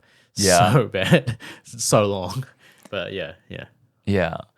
So how is the editing for that going? Is it close? Is that there's an episode before that? Okay, that's coming out. That's a small. That's one of Casey. Yeah. So that one's coming out first. Will be out before this one is. Oh, really? Yes, because this one I believe will probably be in like 3 weeks. 3 weeks. Yeah, no, this one should be out this week or the next. Yeah. So yeah. So if you're listening to this, then it should be out. It should be out. Maybe both of them will be out. We'll see. See how I feel. See if I've got some spare time. Yeah. But yeah, no, it's definitely I enjoy it, but it's laborious. Laborious. Yeah. So you enjoy the editing? Yeah, but like I said, it's just, I guess I don't enjoy sitting at a desk just clicking away all the time. Yeah, just thinking about kind of the sustainability of the process, like just thinking like 20 episodes down the road. Yeah, like what it would look like. Well, by then, like I said, you get better every time. So it just takes, you got to want it. Yeah, you got to want it. Want it. No, you just got to work for it. And you guys, friendships with you and other podcasters and being in the like podcasting space helps you keep accountable. Yeah, people are they're releasing an episode, you're not, then you feel like you're lagging behind. You'll be like, okay, I need to get I need to get this out. Yeah, kind of thing. So for now, we're going to continue to edit hours and do like that, but we'll see where it takes us. We might look for an editor. We might that's the dream, right? Is just have someone edit it for you. But at the moment we haven't built our system up enough and our, I guess, brand enough for someone to be like, okay, this is what they would say, what they wouldn't. So we don't trust anyone at the moment to be like to cut it the way we'd want it. But yeah. Would you ever go like long form? No. You wouldn't? In terms of hippos? Yeah. No. Why not? Because it's about it's a bit of a sellout, I guess, because it's commercialized, isn't it? It's like it's trying to commercialize it To the long form. Oh no, like Or if like right now you right now editing. you try to make it adherable. The shorter your podcast is, the more chance that someone's going to try to pick it up. Yeah. Long form podcasting is a lot harder to break into. Yeah. Even like the interview types that you try to do, Yeah. they're all down to like 40 minutes, less than an hour. And if you go to the industry experts, they'll be like an hour is longest. Like so hour and a half episodes is long. Yeah. And then yours is extra long. I'm extra. Yeah. So it's quite. So I don't think the hippos won't go long form. Right. We might have special segments or lives or like different episodes or something else, but the actual episodes won't go long form. I think it's like kind of up to what you guys enjoy watching or listening to as well, you know? Oh, well, I listen to a lot of long form. Yeah. I listen to a lot of long form stuff, but I just know, we just know that for it to have the opportunity for other people's eyes, you want it a bit shorter. Yeah. And like that's a little bit of a sellout thing to do. Do you think so? Yeah, well, because we're our main purpose is keeping it shorter, so it's more attractable to the common people, right? It's more attractive to the masses. So that's sellout stuff to an extent. We're doing it for the potential of gaining more views. Yeah. Which it's kind of shameless, but like at the same time, it's a good way to keep it concise, to keep it flowing, and to keep it tidy, I guess. Yeah, exactly. I think I also heard, because this was more in the context of a YouTube space. Yeah. But they were saying like one of the they're also saying like those fast paced, more concise like videos attract more views and things like that because of the shortened attention. Short attention span of society. Yeah. Exactly. Yeah. But they were also saying like it's kind of a nice thing for the audience to for you to do for the audience as well, because it's like you are valuing your audience's time. Oh yeah. I heard that view and I was like, well, that's also true, right? Yeah. I don't think people see it like. I don't think enough people see it like that. Yeah. They're not out for they're not doing it. I'm doing this for you guys. They're doing it for themselves. A lot of people are mostly doing it for themselves.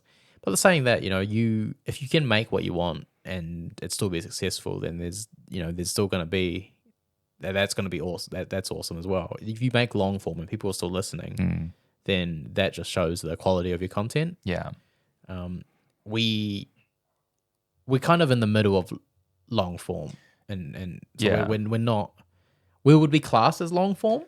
Your last one was like an hour 20 minutes or something, right? I think it's like hour 35. An hour 35. Yeah, that's a long. Like form, we'd be classed as long form. Yeah, I think anything over an hour is long form.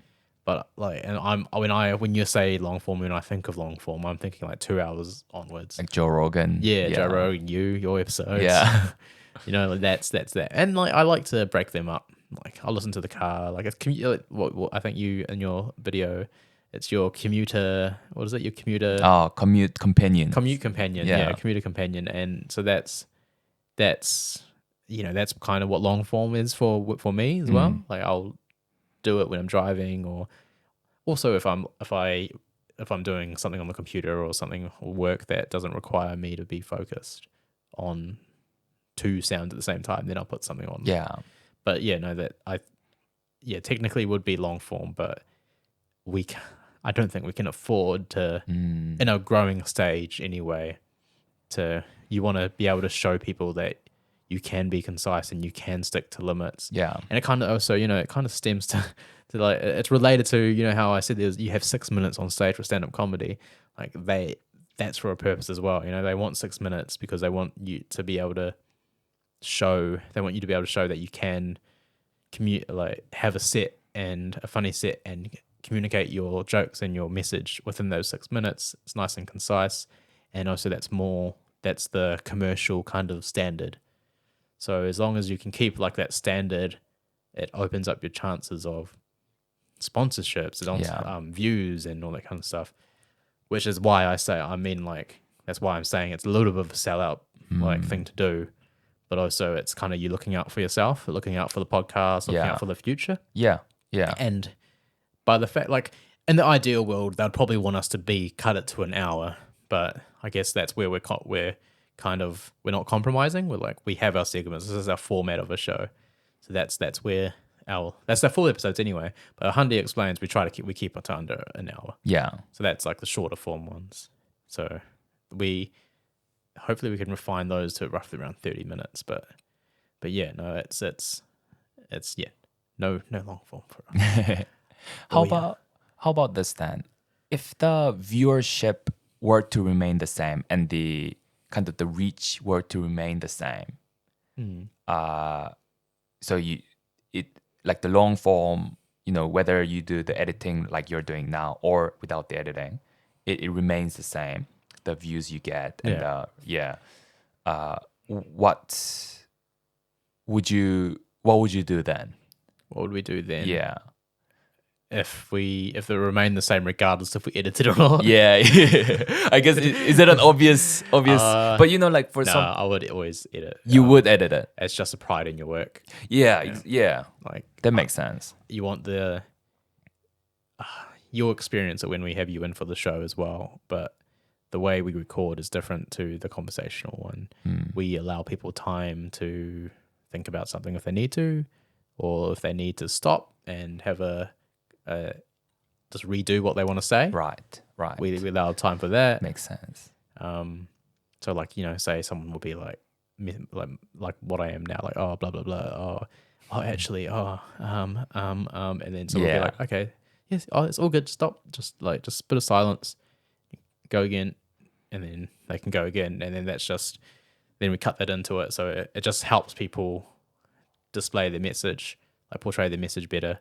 So that is the way we record it. So that will need editing as well. Because if we didn't edit that out, then it would just be like, be like watching, like a behind the scenes behind something. Yeah. So yeah, no, I would still edit. Yeah. If anything, to the bare minimum of just cutting out those parts. Yeah. That's true. Yeah.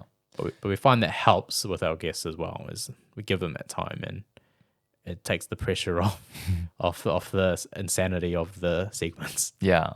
Yeah. How do you rate Hundy Hundy Hippos as a podcast compared to other podcasts that you listen to or watch? Oh, up there. I love it. Yeah. Yeah, man. I'm very proud of our work. Like we put it out there, we enjoy it, and then the fact that strangers have listened to it and enjoy it as well means we're doing something right. It's not as consistent as the other one, so we're lacking there. But hopefully it's gonna that is changing now. But it's definitely in terms of content and the vibe of it and the flow of it, I think I relate it quite well to. I'd rate it quite high. Yeah, over there. But look, I don't like saying it. It's my own product, but I'm quite proud of it. And, no, absolutely, you should be. But it's I do compare it. So when I'm editing, and I'm like, man, this sounds like it's going on for too long, right? Or like this sounds like we're just mumbling along and something like that. I'll click on another podcast and just like listen to 30, 40 minutes into their podcast and see how they're speaking. And if it's similar, usually it's basically, okay, all the podcasts kind of sound the same once they get to this length. Like not the same, but they have the tonality and they have the they're just going on and tangents and stuff like that. They all have that. So I'll listen to something else and just be like, okay, that sounds like the same tone that we're doing. We're all good. I can still, right. Yeah. So that just reinsures I guess a bit of quality insurance for that. Yeah. Yeah. But no, quite high. Yeah. Well, what about you? How would you rate yours? Mine compared to the other ones you listen to? Well, I can for sure say I'm a big fan of you. I feel I'm lucky enough to be good friends of you and Jack, as well as big fan of the Hundy Hundy Hippos, right? I would say, honestly, I think you guys are gonna go big. Like that's my point of view. I was talking about your one, but thank you. Yeah. Oh, like my one. Yeah, my one's my one. Hard to say. Like, I mean, I don't know. Like, I mean, I love when I do my podcast. Yeah, I really like talking to people, connecting with people. Yeah. And but I haven't. I guess I'm comparing it to like Joe Rogan and Lex it's Friedman. hard. You know what I Yeah, mean? yeah. And they're like literally top of the world, right? Yeah. So I definitely don't think I'm at their level. Yeah. In terms of quality and enjoyment you get from listening, do you think about it as quite even? I think the main thing that I compare for myself is my ability to conduct like the conversation. Yeah. And I think I have a lot of work to do. Like even just looking at that, there are a lot of things that Joe Rogan or Lex Friedman does that I'm not as good at just yet. Okay. Yeah. But I kind of, in a way, I kind of like that though. Like I like working towards that and getting better and stuff. And you've shown massive growth. Like, Thank you. So like by the time this one comes out, this will be what? your 14th. 15th. Oh yeah, this will be my 15th. Yeah. 15th episode. And that's 15 weeks. 15 weeks. Consistently. Yes, 15 sir. weeks. Yes, sir. That's mad. That's good. That's not awesome. bad. That's really good, man. Yeah. That's real. Someone Jax said, I think podcasts, I don't know if that's too true with the Hippos because we're just a different beast in itself. Honestly, like it's different. But for podcasts, I think they take around 20 to establish themselves. It's like a good establishment, good, and then from there, a bit like. But you've shown so much like growth and change from your first episode. Yeah, I've been listening since day one. Like day one fan, baby. Always, I enjoy supporting my friends. So yeah, like I always listen to their stuff they release or like podcasts or whatever they watch or they make music. Yeah, but like I've really enjoyed the journey to coming up with journey of watching you like progress and grow from your podcast. Oh, awesome! Thank you. I mean, you've been a big part of this, Shane. Oh, no, thank you. But you do the work. You do the work. You're the one who's weekly out there doing it. So, So be proud of your work. Be have some help. Thank you, sir. Yeah, it's really good. Really. But it's been awesome. Being in the community. Like, even if it's just us two and Jack. Yeah, right. yeah. You know, like you've got a bit of community. You got Kita. You've got. I haven't listened to her episode. Have you listened to her episode? I've yet? listened to one. They released 2 on the same day. Oh, okay. I've listened to one. Double premiere. Yeah, exactly. Nice. Maybe by the time this episode released, I probably would have. It released. We went in recording. It released last week, right? Yeah, that's right. While recording it, so I'll probably. Yeah, last week was hectic, so I'll probably listen to it this week. But did you enjoy it? I enjoyed that. Yeah. This is another thing. Like I feel like some people are kind of born with that, like, or at least have the natural talent to kind of conduct interviews. Because, like you said, when I first started, I remember listening to myself, and I'm like, okay, like I shouldn't do that. I shouldn't do that. But they didn't have that. Like Kita and Shep, like those two didn't. They were pretty good from the start, you know. Yeah. I mean, it was good. I enjoyed that. Yeah. Well, that's the thing. You also you said that about us as well for our first episode for the Hippos, and then but then you've got to the end of what we had released, and then you went back and watched our first one, and you're like, oh, you guys changed quite a bit. Yeah, that's true. Yeah. So it is crazy to see. Like, well, it's fun to see how people change. Yeah. Even just an episode's difference. Can see people line up in the early stages. But yeah, and then you also have She Takes on Corporate in your circle. Yes, sir. Yeah. I've got our friend, so me and Jack have Iconic Chaos. He's like a custom denim jacket / what is it? Shoe like designer. Oh, cool. And he's got a new podcast out called Surely Not. And yeah, he's it's good to be in the circle of people doing it because it keeps you accountable and it's a bit of a community, you know? Yeah. Obviously Leighton with Uncle Tix and Tick Heads is the pinnacle. Yeah. But it's crazy though. It's a highly produced podcast. Yeah, right? highly produced. Like he has a whole team backing him up. Like one person for one thing kind of thing. So it's like when you compare it to our small operations, it's like, man, must be nice. You know? Yeah. There's the indie vibes, you know? Yeah. We're definitely the indie vibes. But yeah. But there's an attraction to it, the indie vibes, you know? Yeah, no, there is. But I'm more meaning like the workload that comes with it. Like, yeah. I'm saying it must be nice. Like I was like that's not like an insult, but it's just like, man, it would be so nice to just have have people do that for you. Yeah, because you would release contents more Yeah, consistently. it's just so much easier to be consistent, Yeah. And you have a team, and it's always nice to be able to jump. Like that's why with me and Jack, like it's good to bounce ideas off each other. It's always nice to bounce ideas off each other. So like, I don't know if you've worked on projects by yourself compared to like with someone you enjoy working with. It's just a better all-around experience. It's a lot more fun. Yeah. Like working with someone that's like-minded. Yeah, collaborative, right?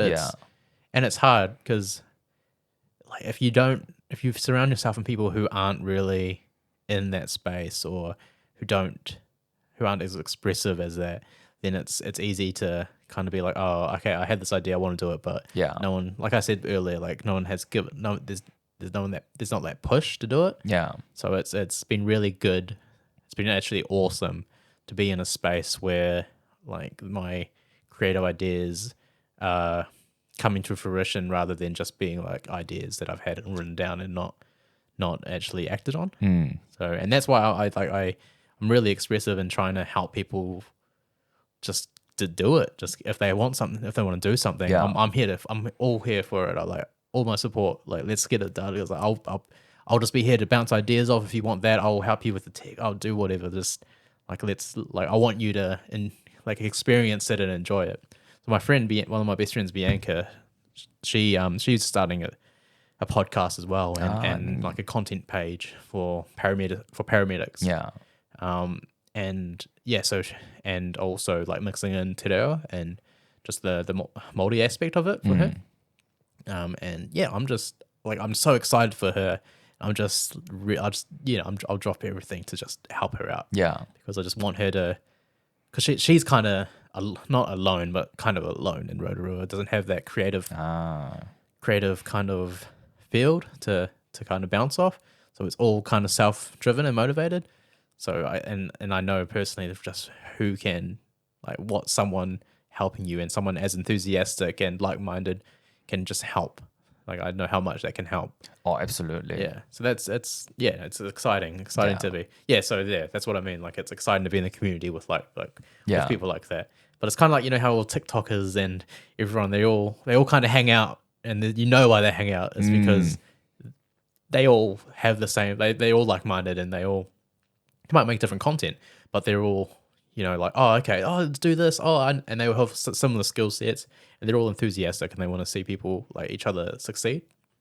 But yeah, no, it's great. I was actually thinking the other day, what about like indie podcast community, like New Zealand indie podcast community? Yeah, well, that's kind of what the podcast summit's trying to create, isn't it? But it was like what I was hoping for is more people like us to find, but there were more industry people there. That was last year apparently. Was more indie people. More indie people. Yeah. That's what I remember hearing and talking to them. They said last year was more indie, and then this year they wanted to be a bit more like industry. I remember. Yeah, they're saying that. But yeah, no, there's that Facebook group. It's not really. That's true. It's not really people. Alt bays, they post on there quite often, or like all the time and do it, but it's not really a community rather than like a notice board. You know what I mean? It's just kind of just dump your content episode and then that's it. Yeah. No one really there's no community around it. Yeah, but that's what I was thinking as well. Like I had the inkling. It might be the event manager in me. Yeah, there you go. but I'm like, oh, and I'm sure you're probably like kind of cluing on to this right now. But like, well, why don't we reach out and create a actual small community of the podcasters and like have like get-togethers and like share ideas and share your networks and everything like that. Like what that would be, I think now people would benefit. Like a lot of indie people would benefit from that. Yeah, just because like you share hosts, you share guests. Yeah, what I mean, sorry. So you know what I mean? Like I'm sharing my guests with you, and we're sharing each other. So it's like I think that would be a really good idea. I think so. Like you said, like TikTokers, they like to hang out with each other, right? Yeah. And why not? Like, for example, like she takes on corporate, Hundy Hundy Hippos, yeah, and Kita as well, yeah, and maybe others that want want to start it. Yeah, exactly. And not restrict it to Auckland as well. So people like Bianca, Yeah. if she wants to come up, you know? Definitely. I reckon let's get onto that. I think if That would you're be cool. okay, yeah, we'll see how that can happen. We'll see. Yeah. I think I have literally like is this, I'm not sure if you intentionally brought it up because that's one of the idea you've had, but I've also been Really? thinking about like it's like, oh man, I know there's that Facebook group. Either we make that Facebook more inclusive or involved, or we just create something else, you know? Yeah. So no, yeah, I reckon let's execute on that awesome idea. Yeah. I reckon it's awesome. And I think it's, podcast is a growing field, you know? Yeah, I reckon yeah. it's been more and more relevant. And I think it's me coming from, like, I would love to know more people doing similar thing as you. Like, Yeah. it's been awesome hanging out with you and Jack. Yeah. So if it was larger, the Yeah. more the merrier, right? Yeah, to build it up. I think that's ideally what the summit wants to be, and it's what the Yeah. Facebook group wants to be. But I don't think there's no one organizing it and kind of forcing it. And there's no ongoing, I mean, it is annual, but like there's no Yeah. ongoing like small meetups Yeah, between that. maybe we can collab with the old podcast summit with Lewis. Yeah. and then just Yeah. be like, hey, like we feel like there needs to be a better community. Yeah. No, that's a good idea. Yeah. Like, don't steal it. Don't steal it. We need to execute it within 3 weeks. I think I might email Lewis or like talk to him or something, or Facebook message him, and I'll say, hey, like we're thinking about doing this. I'm excited for that. Yeah. because I think it would help a lot of people. Heck yeah. A lot of it. Oh, we make a podcaster house. No, Yeah. like TikTok house, Like a cloud house in the cloud. Yeah. Podcaster house. podcast mansion. Yeah. Imagine that, like in every room, something like this set up, like in every room, yeah. And all we do is just like we go around each other's podcast, just collaborating, just growing collectively, Yeah, no. There you go, Shane. yeah. That's how we turn full time. Yeah, that is. It Yeah. is, really. Because we're just consistently creating content. Yeah. Just our daily job. That's what content creators are, right? That's what the TikTokers Yeah. all do. So I guess why not have that for podcasters as well? Yeah. But then saying that, a lot of the TikTokers and a lot of the content creators all have their own podcasts as well. So it'd be I think New Zealand needs something like that. New Zealand does need something like that. And then we also need a way to kind of push our content overseas as well. Mm. Yeah, so I'm not sure. I guess it's just with more networks and like breaking into different markets, but it's very hard for indie people in New Zealand to get international markets unless they have a very niche something that Right. that people are really interested in. Yeah. Would you say that? Would you say the same, or do you think it's not really an issue? Oh, like, I don't know. I always wondered that. I mean, podcast, like, I just see it as like something like, for example, like a YouTube channel. Yeah, I started with YouTube channel, right? yeah. That gets discovered, and like there are people commenting from Brazil saying like, oh, like you made all the way here or whatever. Yeah. And I feel like with YouTube, there is a reach and people find it. Where is people find it? Yeah. Whereas with podcasts, there isn't anything like that. Yeah. There was another, but this was a bit more of a reach. Another idea of mine was like, how can we make them more available? Yeah. Coming up with an app that we can, I don't know how that would be, but I think that's a problem to solve, I reckon. I think that's what people use TikTok for. Like, you mean to reach podcasters people? Reach people. They would put their shorts on, and they would. Actually, that's partially why we also started the podcast, because there's these two. I think that there's two Asian brothers who make similar content to me and Jack, and they just talk theories, and they'll make a I've short, and they'll seen be like, that. "Hey, have you heard of this theory?" It's super And then- scripted, right? Yeah, super Yeah. scripted. It's like, have you heard of this theory? It's a outrageous random theory. Just pop that on like YouTube or like TikTok, and it just blows up with views. 'Cause Yeah. like, oh wow, and it's like it's such a mediocre theory. Whoa, got a bit of beef over here.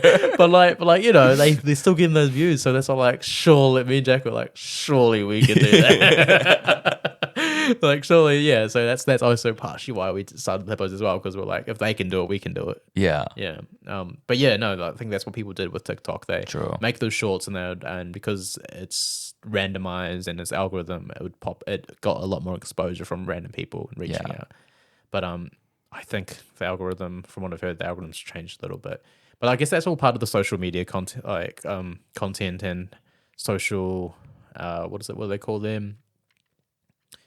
Strategies, social media strategies that people have. So like I think, but there's got to be not an easier way. But I think this community thing we're onto. Yeah. I think that will help. And then you link up with Australia's community. Yeah, heck yes. And then you link up from Australia, you go, to the States and other places, and that would help you break out into the mainstream. I think. Yeah. Like, yeah. Yeah, I reckon that's an exciting opportunity. I feel like it's missing in New Zealand. Yeah. I feel like we'll be filling the gap, and we'll be helping a lot of people through that. Yeah. And also helping a lot of people jump on board. Yeah. Making it a bit more accessible, Yeah, exactly. Like beginners, because I think it's quite daunting, isn't it? It is quite daunting. Like you don't know where to start. You don't know, like you feel, I mean, I don't know how you guys felt, but I felt, that's how I felt. I was like, I didn't know where to start. Yeah. And I felt like, especially for me who's wanted to do like an interview form. Yeah. How am I going to find people, Yeah. And just all that, like it is daunting. It is very daunting. For me, I guess it was a bit easier because I have a background, like I was at uni, I have a background in sound and recording and like video stuff, and same with Jack, his background in content creation and all that kind of stuff. The main thing was just like what platform you want to be on, and what equipment you want to use and all that kind of stuff. You know what I mean? So if you can remove a lot of those barriers for people, then I think that helps quite a bit. But yeah, no, it can be. That was daunting because there's a lot of people tell you so many different equipment that you can use. Yeah.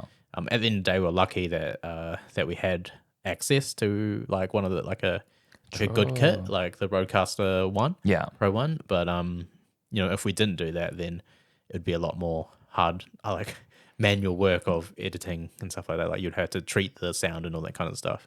So whereas we're lucky that way, and also we're lucky with that Jack has an outreach. Yeah. So, but I can, starting off was like just taking, I guess, like how we started this podcast. That's just taking the first step. Just starting is the hardest part. That's true. Yeah. That is true.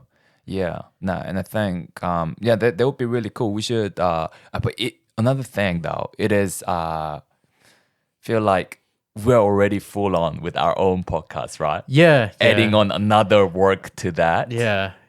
Is major. But if anything, I'm a sucker for overloading my weekly schedules.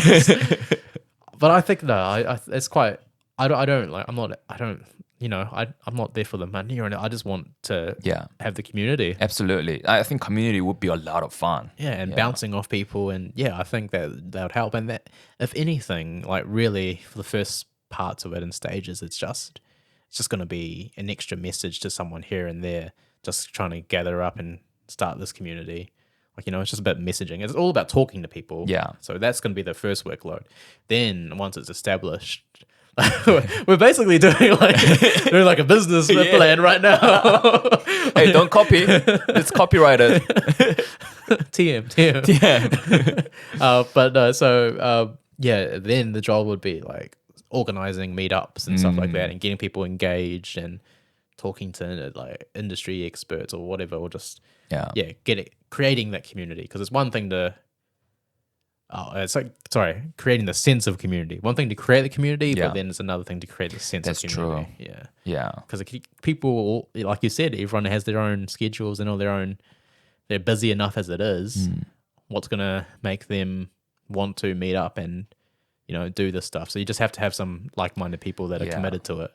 Maybe we don't even have to like stick to just the indie podcast. Maybe we can just do indie content creators, like YouTubers, TikTokers. Yeah, they could maybe they could expand it out. Yeah. Because it'd be harder for that, because you'd have to. No, it wouldn't, because we're not making content ourselves. We're just providing the network. Yeah, exactly. So that would probably be better because it's a little bit less niche. Yeah. But then the only worry is, is one group going to overweigh the others? Like we started off wanting to help the podcasters, but now it's mostly just content creators. Yeah. Like we want to help the podcasters first. That's and true. Then That's true. Let's slow it down a bit. Yeah, Let's slow it down a bit. But no, it's crazy. Crazy. That would be cool. It's That gonna would be be cool. already. The head is Man, the head's working. gears right now. are- The gears are in. Yeah. That would be cool. That would be cool. First, I reckon first podcast summit over here in this garage. Yeah. No. That's what partnerships are for. Yeah. Okay. Yeah, there's partnership with the actual podcast summit. See, this is the part that I don't know anything about. You know what I mean? You got to use each other's assets. You're using my assets, right? So like you share assets. So Yeah. podcast summit, it's regular location, but you're bringing more of a community. Yeah, true, More true. engagement, even if it's to the extent of, hey, we don't start a new community, but we reach out to those people at the podcast who were at the podcast summit and say, hey, man, we feel that you need more of a ongoing presence throughout the year. Yeah. Let's try to work on something like that. Yeah. Yeah, I think yeah. No, I'm gonna hit him up. I'll hit him up. The Lewis, I'm my gonna hit guy up Lewis. Yeah, gonna hit up Lewis. And He was on Alt Base as well. Yes, I've been wanting to listen to his episode. Yeah. But I haven't had. I just when you've been meaning to watch something, but it just hasn't gone around. Oh, it's tough. Yeah. because it's not Alt Base isn't in my week to week schedule of content. Yeah. There's Pascal on Tuesdays. There's there's Tickheads on Wednesdays, and then sometimes there might be me on a myself. I do listen to my own podcast multiple times. You gotta fuck with yourself, you know. Exactly. Who else is gonna fuck with you if you don't fuck with yourself? So maybe on a Thursday, Friday, and then we've got my friend. We've got our friend Iconic.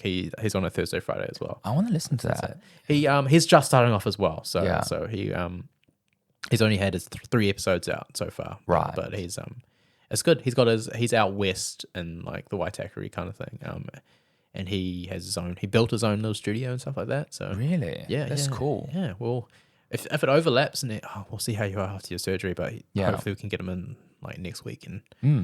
you guys can meet up and stuff. Oh, Yeah. awesome. All about networking. Yeah. Yeah. What's his podcast about?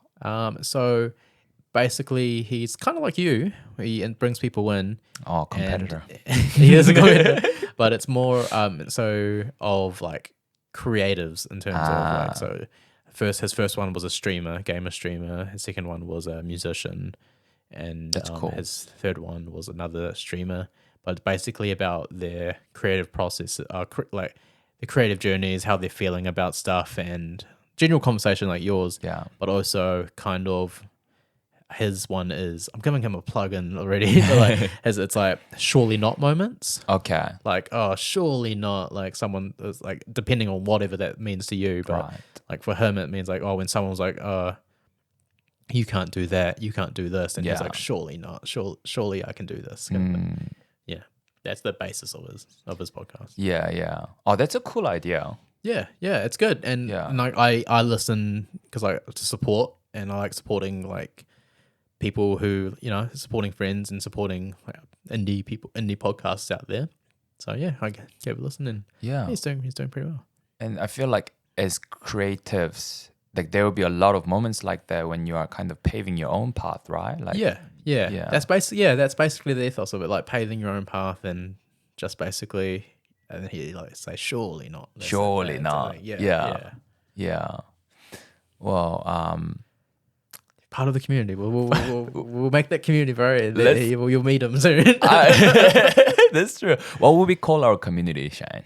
Oh, So what's the acronym? New Zealand Indie Podcast Community. do you want it to be just indie podcasts, or do you want it to just be like podcasters in general? Well, that's one of the reasons why I included indie was because that summit. Yeah, I was expecting a lot more indie, and I was I met cool people, like really cool people from industry, and I learned a lot through that because I was curious about that. Yeah, but I wanted to meet people more like you, you know. Yeah. There's indie. It is a good thing for indie, but like I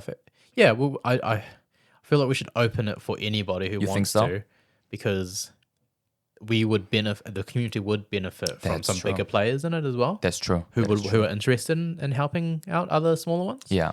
So it's a indie driven podcast True. community, but we should strive to get some of the bigger players in. True. just for that. Like it opens up the network. How and another thing was if we just be like New Zealand podcast community, Yeah. I don't know if that podcast summit community will feel a bit threatened. That's why we're in partnership with them, man. I see. So keep your enemy closer. Yeah. Like like that kind of vibe, right? Yeah, like like you Yeah. work together, you know, like Yeah. or you know you set the basis and the foundations on what they've already built. Ah, okay. Yeah. So step over them kind of vibe. Like, yeah. I'm all for that. Don't have to be so harsh with it with the metaphors there, but Yeah. No, fair enough. Let's cook that idea up. Yeah. And see where we end no, up. definitely. Yeah. Easy. Speaking of cooking, Speaking of quite cooking, thirsty from cooking today. oh I'm yes, gonna- sir. Which one do you want? Which flavor do you want, Shane?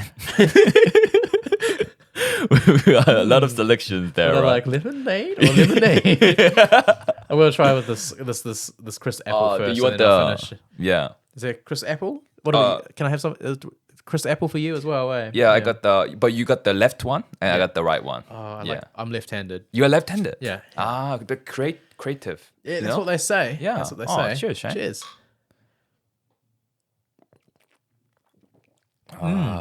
Somersby crisp apple. Ooh, alcohol low sugar cider. Low sugar. So not only delicious, but healthy. Nice. Wow. One apple a day keeps the doctor away. You know. It's refreshingly crisp. Oh, you can hear the crunchiness. Yeah, those apples there. There's apples that It really feels when I drink into this that I'm crunching into an apple. Oh, how do you like them apples? Eh? What kind of apples are there? Because there are different kinds, like jazz, royal. I love green apples. green apple guy. Yeah, green. Any apple, but green apples used to be my favorite. Yeah, I really like sour. Granny Smith. Is that what they're called? Granny Smith or the green apples? I think so. Okay. I don't know if they're different kinds. All right. I'll trust you in that. Are you sure it's your favorite? Like, what about do you like sour gummies? Yeah. Sour snakes? Yeah, definitely. You like sour stuff? Yeah, man, sour stuff. I eat lemons whole, like straight. Yeah. Just eat lemons just like that. Really? Yeah. Just lemons? Yeah, and skin on most of the time, yeah. No. Yeah. Yeah, we just have a lemon tree back. We have a lemon tree back in my house in Rotorua, and we I just eat lemons. Yeah, Bite into the skin? yeah. Oh my dad! I didn't know that. You can. It's edible. It's a little bit bitter, so Yeah. I mean, or if you're feeling fancy, feeling like I can make the effort.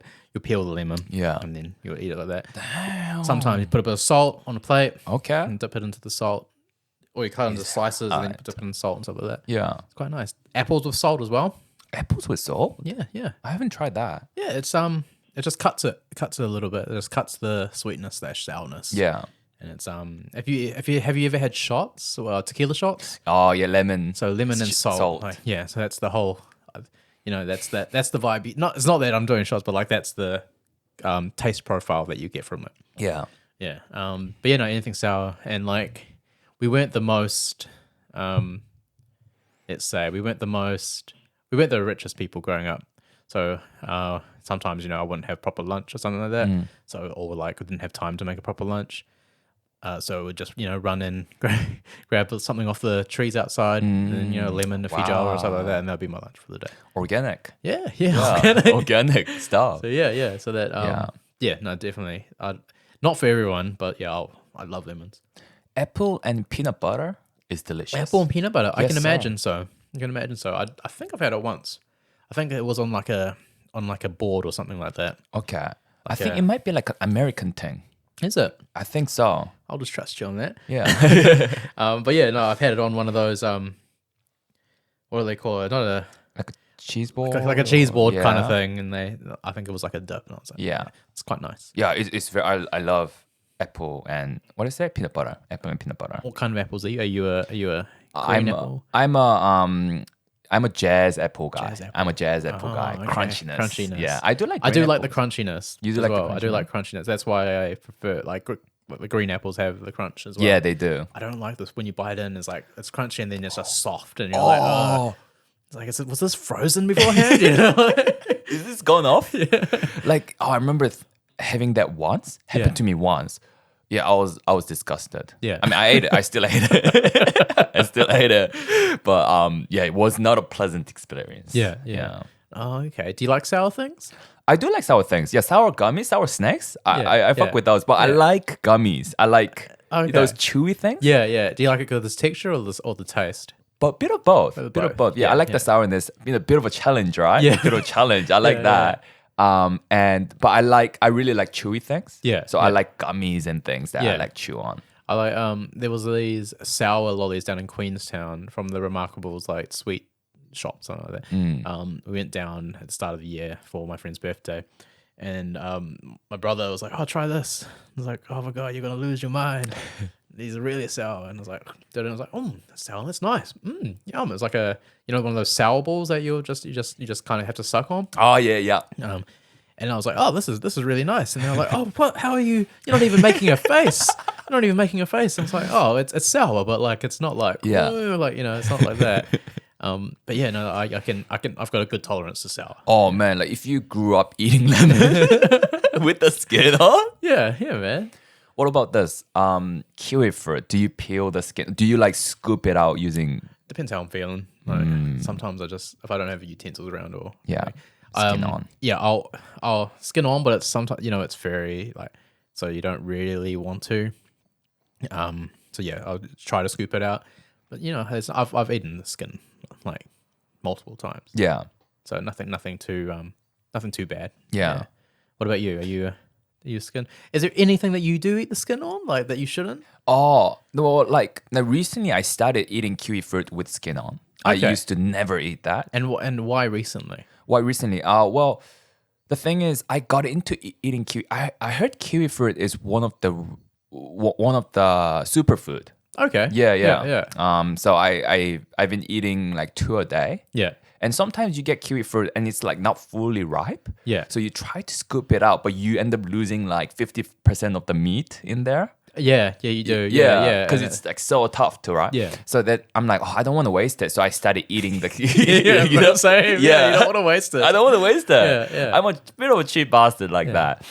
Like with mangoes as well, you're not supposed to eat the skin, but I eat the skin of that as well. So when they say you're not supposed to, it's just people peel them. Like right? you can, but like It's not gonna harm you, No, right? no, it's gonna just harm a you, no.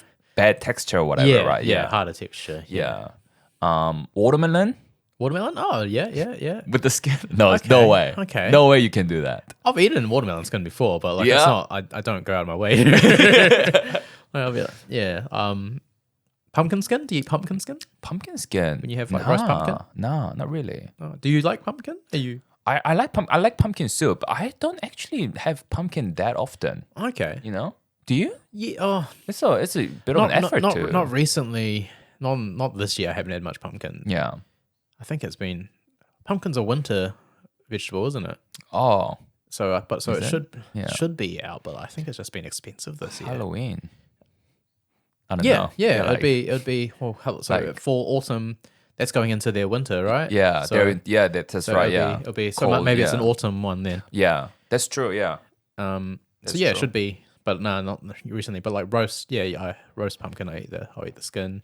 What else? What else? Oranges, eat the skin. Oranges? Yeah, Bro.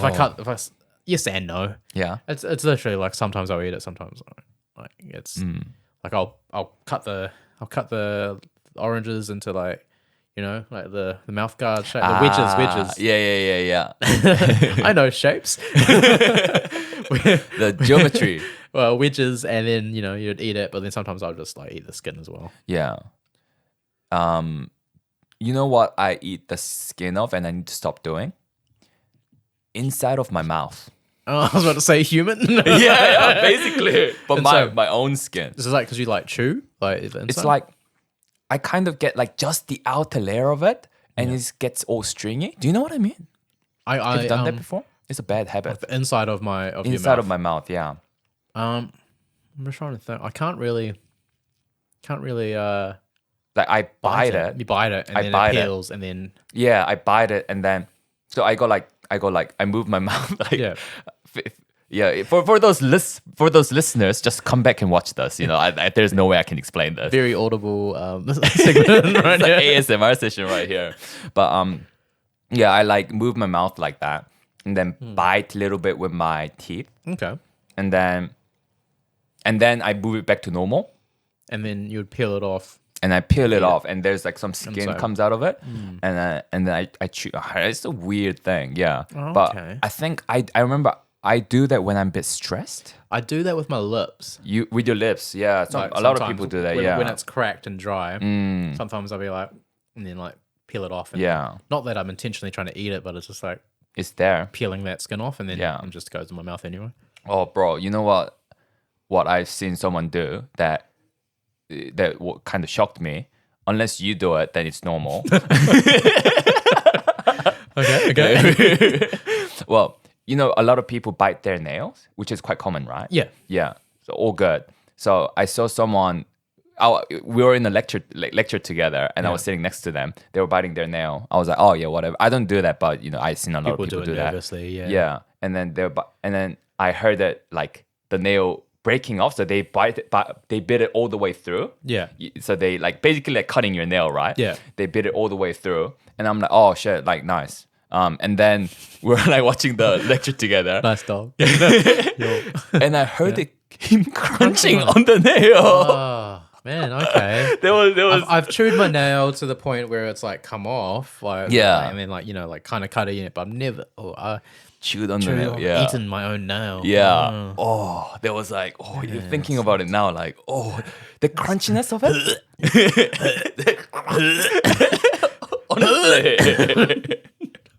Honestly, like, when I heard it crunching, I was like, oh shit, like, Man, that's crazy. It was crazy. It was Is that the only person you've ever seen eat their own nail? Yeah, other than me, yes. Oh, so yeah. What's the craziest thing you've seen someone eat? Well, if I've seen someone eat their snot. That's like Is I that understand. crazy? That's not crazy. Like I feel like snot and your own nails in the Yeah. same ballpark. It's Like it's ballpark. like I don't condone it, but like I feel like that's similar, right? Right. Yeah. And that was me. Oh, okay. In the mirror. No. What happened was I was eating like noodles. This Yeah. was like when I was young, Oh, okay. And you had a runny nose and I had a runny nose. Yeah. And then I had a runny nose, and it just dropped in my noodles. oh. And I was like, but the noodle's so good. I just like fuck it, and I just kept eating. Was it like a runny snot or was it like an actual like a booger? Oh, it was like runny one, like okay, more like water than anything. Oh, let's say really. that, you know, like I've probably done that when I'm like cold, when it's cold and I'm running out, you know, like it's sweat and then you're like just like it goes in your mouth anyway. Oh, because you got mustache as well, so Yeah. Yeah. And but like you'll get so running activates like histamines, like just exercise can activate histamines in yourself. yeah. That's why a lot of people will get sniffy noses. Okay. Plus how cold it is and everything like Yeah. that. So I don't know. I don't know if you if you realized it in yourself, but I also when I start running, sometimes I'll get a sniffy nose. Oh, absolutely. And that's just because like it's the histamines getting activated. And yeah, so that would be a bit. If it's really cold, it just gets runny and Yeah. go in your mouth, and you can't tell sweat apart from snot. So, or if you're running when you're just like getting over a cold, yeah, it's the same thing. Yeah. So hey, you know, like people consume bodily fluids all the time, Yeah, absolutely. regardless if it's theirs or their own, or someone else's.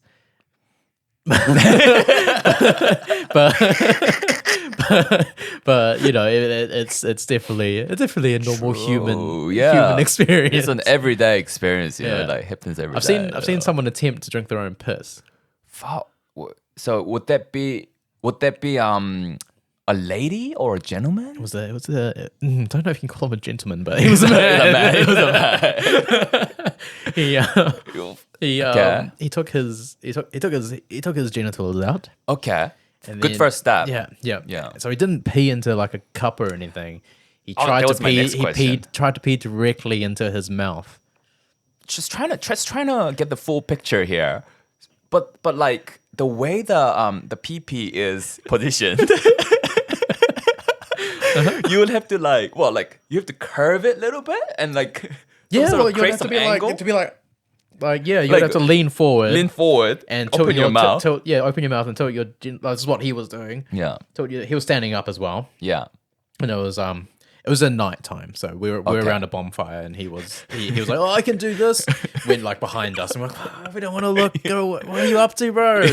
Oh, you won't. You will you? Where are you? And then he tried to pee in his own mouth, and he was like, and then But like he got performance shy, so it didn't happen. So I say we nearly saw someone do it. So do you mean when you said didn't happen? Did he pee and then he failed to eat it, or did he fail to pee? He failed to pee. Been there, done that. Yeah, like just a bit shy. Yeah. So, everyone's like if you go to the urinal it's packed with people, sometimes there's a bit of sometimes you can be a bit shy. Yeah. That's the funny thing, because you need to be a bit relaxed to pee. Yeah. You need to be a bit relaxed. Yeah, no, definitely. Yeah. Imagine this is a tangent, but like, this is definitely not on my notes, by the way. Sure, definitely not on sure my it notes, is. by the way. Well, let me just take this off, like really quick. Like it was like at Eden Park, or like big sports games and stuff, and Yeah. everyone's like at halftime trying to go to the toilet, and it's just like, oh man, you're under pressure, you got to go fast, you got to go now. Exactly. You're just like, oh man.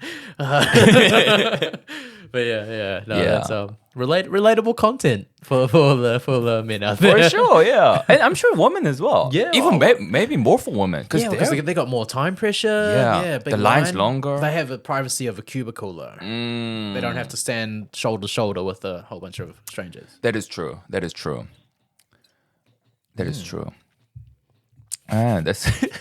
it's crazy. But it's weird that like at times we need to be fast or we need to be a bit more relaxed. Like the comedy show, for example, is when we more get tensed up. Yeah. Getting nervous. Yeah. No, it's I guess it's when you have pressure, right? Like it's just any moment of pressure, people react differently. Yeah.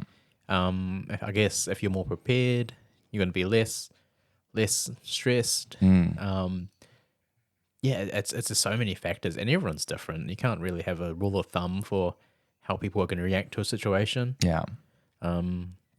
Personally, I guess if I'm more prepared for a situation, I'll be a bit more relaxed. Yeah, but that's true. like more often than not, I'm not as prepared as I want to be. Or so that would be so you get a little bit tense, and some people, everyone's different as well, so they all show it differently. So they can have, like they might be tensed up or shy, or some people can be angry. Some people can be sad. Some people can just be anxious. It's who, everyone's different.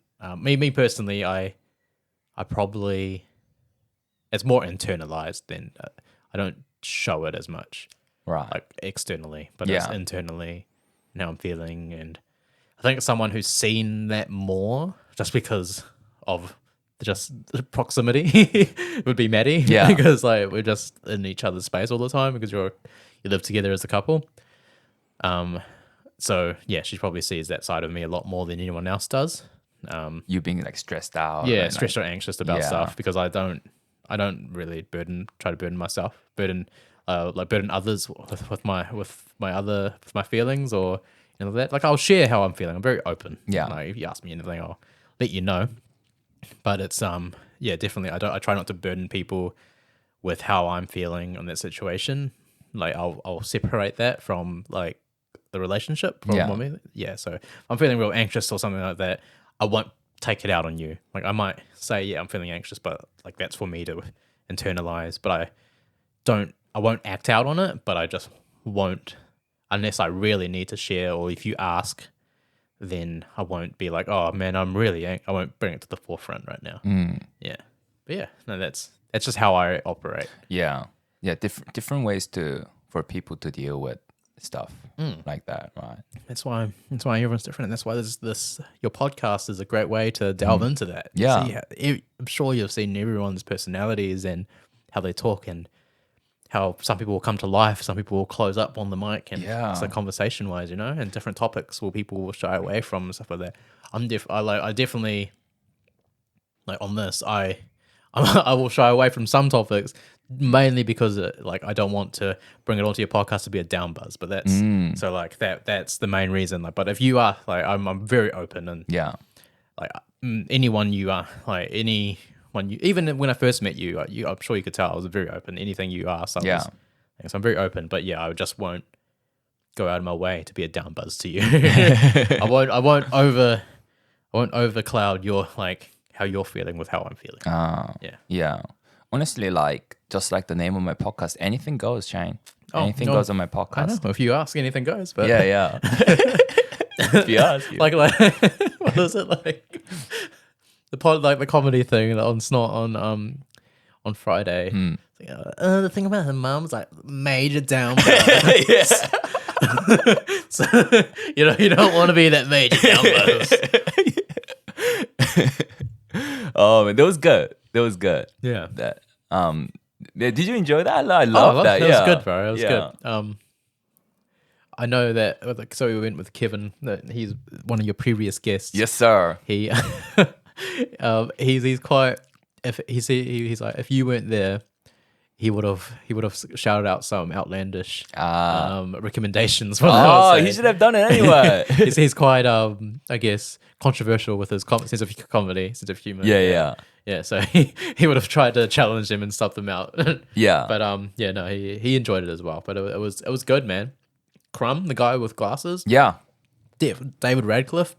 Daniel Radcliffe. Sorry. Yeah. That he was. Yeah. He was funny. Star of it. Yeah. Yeah. So he said he has a is it a sketch comedy show? Right? He's got a show coming up, right? He said. Yeah, I might go see what time or when that is. Yeah, we should check it out. Let me know. You said the week before he was a standout, wasn't he? Yeah, he was good the week before too. Yeah. Yeah, there are a couple of people that I really liked. There was this lady that were there like last couple of times, but not this time. Yeah. And she was super good. I'm trying to remember her name, but yeah. But I think she's been on like 7 days maybe. Yeah, well the can't remember her name. The girl who had liver. Rihanna?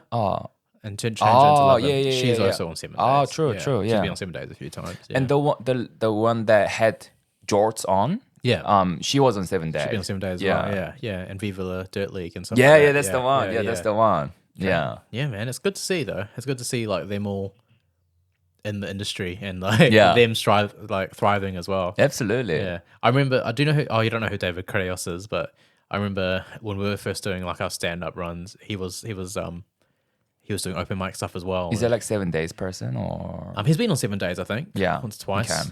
But he was on Taskmaster season 2 and stuff like that.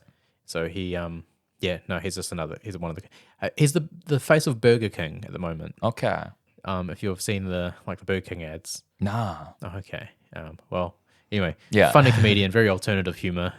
He was. Oh, wait, what is Filipino? Does glasses. Yes, he's been on Viva la Dirt League a couple of times. Yes, too. he has. Yeah. He was like a guy, dick, like a dick. Yeah. I think he was also one of the robbers as well. When your best friend robs you, I think that's like a mechanic. Yeah, right, is that the one? It was one of the board. He comes into the Playtech and he's like, oh, I'm sorry, bro. This is a stick up.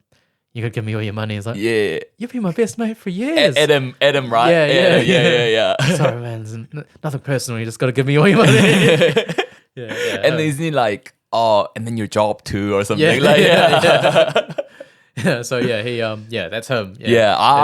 Kevin absolutely. I love him as well, but Kevin absolutely loves him. But, he's great. Yeah, so he was doing like the stand up like open mic circuits when we were starting off our stand-up comedy stuff, and it's funny to see like how people have grown and watch people went like further and all that kind of stuff. Watch people dropped out, all that kind of stuff. It's awesome. Like I'm just saying, the community, man. It's awesome. It's fun to be in that not like-minded, but because all comedians are different, but like fun to be in that environment where people are doing that for their creative juices. Yeah, absolutely. And like for example, like Joe Rogan, like one of my inspiration for this podcast, he's a stand-up comedian, right? Yeah. And he's got like he's got his own like comedy comedy shop now. Oh, okay. Yeah, called the Mothership in Austin, Texas. Yeah. And because of that, he's like surrounded by comedians. That's who he hangs out with. And they always like reminisce about like how they started and how they started in like the same community and how they grew together and stuff. Yeah. Yeah. And it seems like a very supportive, like very not an end or space, but just an and space, you know? Yeah. Like, yeah. Well, that's one of the that's one of like the I think one improv and then two just comedy rules is it's not a and or, it's a yes and. Yes, and You always build on the other person's ideas. You don't try to shoot people down. You build on it and you add on and you go from rather than going back on something or turning something down. And that's a lot of a lot we bring to the Hundy Hippos as well. There's never really a oh no or nah you're wrong unless it's a gag. Yeah. It's always like a oh, and then you add on like you know, like you know you're like, you know it's the part of it you build from it rather than like rejecting it. I mean, example number one is Safety Case's suggestion on Black Panther's song. Yeah, exactly. Yeah, it was a massive like wild. It was a hundiest theory. It was a hundiest theory. And it was like, oh, both me and Jack didn't think it was going to be. Yeah. Like we just humored him. We were like, oh, okay, but like at the end of the day, like he was right. Yeah. Yeah. And you said it about like them kind of linking towards like the young Avengers and that side of things. Yeah. Well, if you've seen or have you seen Thor: Love and Thunder? Yeah. Yeah, I've seen that. So like they've all got like kids versions, younger versions of themselves now, and so I think they're all bringing in the new generation of that's what they're trying to build towards is like young Avengers kind of show, but or movie. Nothing's been announced. Okay. But they've got all these characters now, so it's kind of like 1 + 1 = 2. Yeah, and is it Ironheart? Yeah, Ironheart from Black Panther. Yeah, kind of like younger version of Iron Man, right? Yeah. There's her. There's Kamala Khan. So Miss Marvel. There's what is there? There's from Captain America and Falcon and the Winter Soldier. There's a little kid version. It's not Isaiah Bradley. It's Isaiah Bradley. It's like Isaiah Bradley's.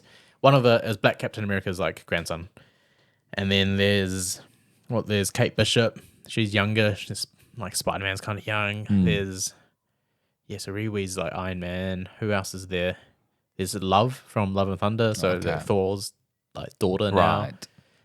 And She-Hulk. There is Scar. So Hulk's son. Okay. So he's at the very end. So he's been introduced. And then Black Panther. They all have children now. Yeah.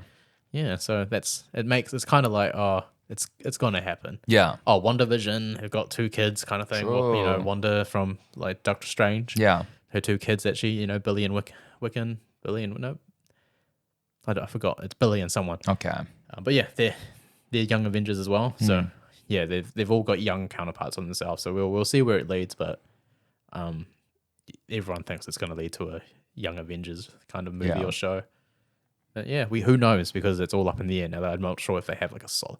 They do. Kevin Feige always has a plan. Yeah, but there's a lot in play right now. So we'll see how actors strike, writers strike, VFX strike, Jonathan Majors court cases, all that kind of Kang's court case, court cases and all that stuff. So it's the whole thing was like what's the court case? It's a domestic abuse court case. Really? Yeah. Far out. Yeah, his method acting. No. He's the villain, you know? Yeah. But no, yeah, so he's in a court case. So that's unknown, and he was supposed to be the big bag villain of the new phases, right? Yeah. So it's a kind of like until that's all solved, they don't know if they're going to continue, recast. But there hasn't been any announcement for a Young Avengers movie just yet.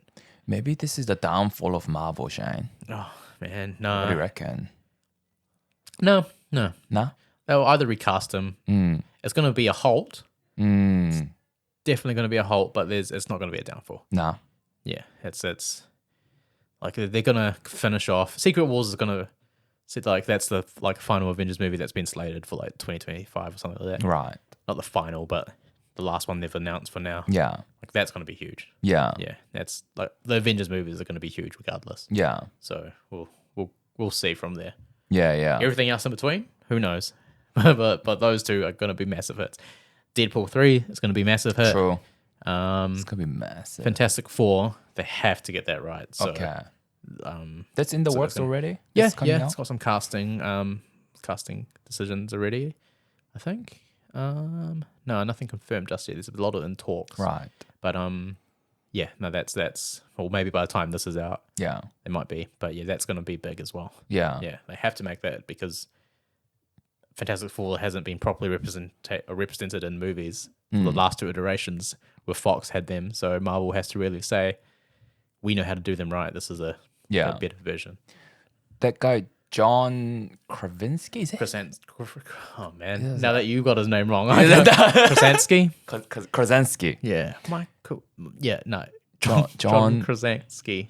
Well, the guy from The Office. Yeah, Jim. Jim. He's gonna be in it, right? No. Is he not? So he's just played. Unconfirmed, but he just played a alternate universe version of I see. Mr. Fantastic. Yeah. Because everyone was fan casting him as Mr. Fantastic. So so they were like, oh, let's just get him in. Yeah. And let's play him. But then that's also their way of being like, oh, we did it, but now we're not going to do it again. So they're that's at the moment they're not going to do it. But who knows? They might just say, "Oh, haha, jokes." Yeah, like he is. I mean, he died. He died. Yeah, but that's a different universe. It is a different universe, yeah. But also, because since he died, they don't have to bring him back. Exactly. Yeah. So they could go either way. Could go either way. Exactly. Yeah. Well, do you hear that? Do you? Is it? I kind of hear something. It's time for... Is that Pascal's toilet break? Actually, yeah, now that you mention it. Everything is fan mail. Everything's fan mail. I got the techno music for you, Shane. Oh, thank you. Yes, sir. Yes, sir. Everything is fan mail. Oh, everything is fan mail. I love this original segment. This is an original segment from our episode. 5 episodes from Hundy Hundy Hippos, right? Yeah. This is a segment that runs like every 6 to 7 episodes. Okay. Yeah. Just on cycle. But we were lucky for this one. It's exactly. Like 5 episodes. Yeah, exactly. you just got locked out. So for those of you who haven't watched my show before, because this is one of my original segments, I get, as you know, if you're watching this, you send me fan mails before. I get millions of fan mails, Shane. You've said. I've said it, right? Millions. And you've seen it. Yeah, man. I was actually on top of One Tree Hill the other day. Yeah. I was just seeing so many smoke signals to you. Oh. But I don't know if you're still taking those. No, I've stopped taking those because just the time, like, so if you're sending those, stop sending me those. Okay, guys. But don't pollute.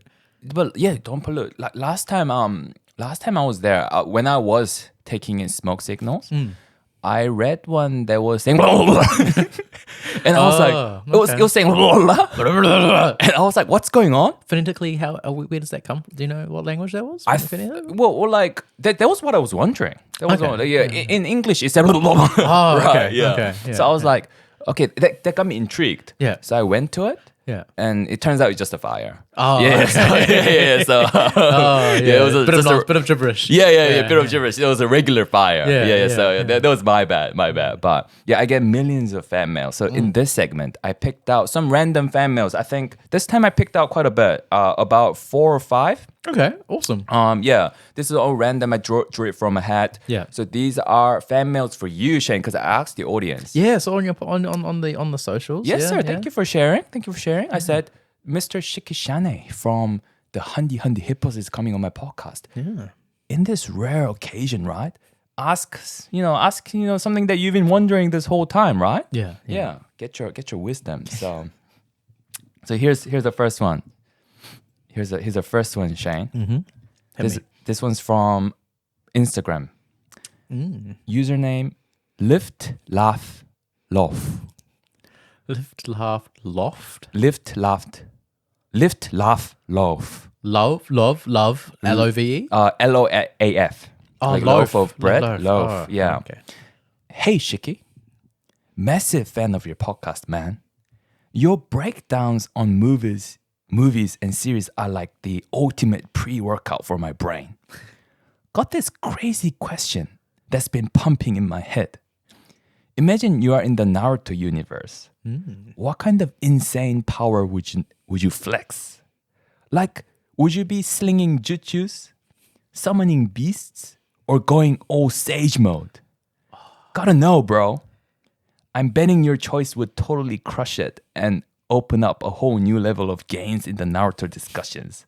Can't wait to hear your beast mode take on this. Stay shredded. Lift, laugh, loaf. Oh man, that's a hard question. It is a hard question. Sage mode. Sage mode. I haven't seen Boruto. You haven't seen Boruto. No. Have you seen all the Naruto? I've seen all the Naruto. Yeah. But Boruto, I think there's like a snake sage mode. Ah. Oh well, you sort of get that in Naruto with with the like toad. with Kabito, not Kabito. Oh, Kabuto. Kabuto. Yeah, Kabuto. When like you do, snake sage mode, right? Snake sage mode. And Naruto's got that The toad sage mode. Yeah. That's sage mode would be pretty cool. That would be cool. It's hard, but with that question, I would like insane skill power. Like I'd probably want like Naruto or the Uzumaki's chakra wells. Oh, Because the Uzumaki clan has so many, like, just has like abnormally unusual like amounts of chakra storage. So I'd probably go with that because that's what Naruto has. So that's why he can do so many shadow clones and maintain it for so much. Yeah, because he has those reserves. And then he unleashes Kurama. Kurama. Kurama, yes. Is it Kurama? Kurama, yeah. Not Kumara is like a New Zealand. New Zealand sweet potato. And then, he gets even more of a boost. But definitely massive chakra reserves. So because that means you get access to all this other stuff, Yeah. You can do shadow clones, learn things super fast. Yeah. Not super fast, but double. Oh well, that's true. How many shadow clones you can have, right? You can learn it to that speed and just a bit faster, and you can learn all this jutsu, and you can do all this stuff because you have those reserves. I feel like that. Yeah, that would probably be me. I'm not taijutsu would be pretty cool, but that's just fighting, right? Physical fighting, right? Yeah. But no. I'll definitely we'll go with the chakra reserves. Go with the chakra reserves. Oh, the Uzumakis. Yeah. That the shadow clone jutsu is pretty cool. Yeah. That's so cool. The benefits it has as well, and like the things that you do with it, it's amazing. Yeah. What about you? What powers would you have? What power would I have? Well, yeah, I was thinking like something to do with time. Time. Yeah. Okay. I always like when it came down to like something like a superpower you would like or you would want. Yeah. I always thought like time, something to do with time, like either slowing down or traveling back in time or forward in time or whatever. Okay. Is that in the Naruto universe? It's not really in the Naruto universe, so I don't know if I'm cheating here. Or not that I know of. There's like with the Sharingan, that like you can like kind of make them relive like something that's kind of time. Yeah. And then Genjutsu. Like that's like you can kind of trick them into reliving time. Yeah. But yeah. If we're just going with any power. Yeah. I was basing it on the powers of the Naruto universe. Yeah. But any powers, all right, what would smash all of them? Telekinesis would smash all of them, There is no telekinesis in that, right? No, there's not. No, right. Yeah, you just like boom. Like, sorry, no fingers. Sorry, no. Yeah, I guess like what is that, like blood bending? Yeah, blood bending or something. Yeah, from that would be pretty intense as well. Yeah. Man. So yours would be something time related. I think so. Yeah. Or if you froze time, then that would be you could freeze time, and then you would be able to just you'd beat anyone anyway. Exactly. Yeah. But then someone would be like, I gotta push further than I gotta push through my limits. I gotta push through the time barrier. I might not be able to do jutsu, but I might be able to do taijutsu. He won't see my fastest kick coming. Yeah, Rock Lee would do something like that. Will mess you up. He would unlock the 8th gate or something, and come after me. Then I'll be in trouble. Then in that case, maybe I'll travel back in time to the this time I chose my power Yeah. and just be like, oh, maybe something different. I don't know. Oh. Yeah. Oh, well. Whoa. Oh, thank you. Thank you. What was his name? What was it? Lift, laugh, Oh, love. thank you. Lift, love, laugh. Thank you, lift, laugh, love. Keep swole yourself. Keep swole. Keep swole. Oh, and it says P.S. Sorry if my username is hard to pronounce, bros. Haha. Oh, hey, like, tell us what power you would do What would you have? Yeah. in the comments below, or it's Spotify. Spotify. There is a Q&A section. Yeah, there is Q&A. Yeah. Do it in the Q&A. Through or LinkedIn. Or yeah. LinkedIn or Bebo. Yeah. Before going forward, do you want a bit of a Refresher? lemonade Yeah, action? Yeah, man. Yeah. Oh, awesome. Your favorite brand, Glasso Vitamin Water. Wow. Yeah, of course it's glass of vitamin water, Shane. You know I always have this every day. Oh, every day? That's right. Awesome. Oh, this flavor is Defense, but it's really lemonade flavor. Wow, how does it do that? Oh, Shane, this is a lemonade flavor. It builds your defense immunity. It's a perfect for a cold weather like this, where everyone's getting sick. Oh, okay. Oh, so that's what the multivitamin does, but also low calorie? Can you believe that? Oh, no. It's healthy Crazy. for you. And it's like you're drinking water. Oh, flavored wow. water. That's crazy. I thought the Defense gave me armor, but no, it's armoring my immune system. Ha ha ha. Common mistake, Shane. Wow. Well, thank you, Glasso Vitamin Water, for keeping me strong this winter. Thank you, glass of vitamin water. Love you. Yep. Tastes like Defense right there. I feel so much stronger. I'm so ready for the next question. Not getting sick today.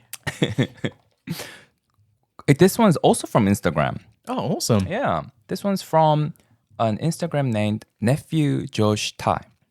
Oh, nephew drop. Oh, okay. Nephew Josh Tai. Oh, do you know them? Well, no, Jack's last name isn't Ty. Oh, so okay. maybe. No, I don't. I don't know this person. Okay, yeah, probably not. I mean, What does Neff have to say for us? Nephew Josh Tai says, "Hello there. Your podcast is legit my daily fuel. And I've got a favor to ask." Whoa. I've been researching a lot of life hacks recently, right? The reason is because I'm in the midst of this ultimate juggling act between work, fitness grind, and just staying sane in this whirlwind. Oh, I thought you were going to say sex, but yep. Yeah. Oh, I don't think they would have to worry about Oh, that. okay. Yeah. Yeah, fitness grind. Yeah, definitely. So here's the deal. What is your ultimate mind-bending life hack?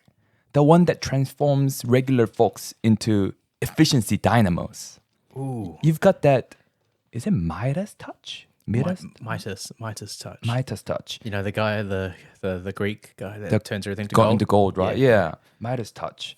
And I'm all ears for the wisdom drop. Thanks a million. And keep rocking. Nephew man. Josh Tai. Oh, Nephew Josh Tai. Thank you, Nephew Josh Tai, for your message. Yeah, thank you for the question. And keep on that grind. Keep on the grind. But hopefully just make time for the things that also matter. You know, make time for your family and stuff as well. Yeah. For the life hack that changes your mindset. Life hack. Oh man, that's crazy. That's crazy. Why would he ask that? It's Why like would he ask that? He thinks he knows. Thinks we know something more that he doesn't, huh? Yeah. I don't know.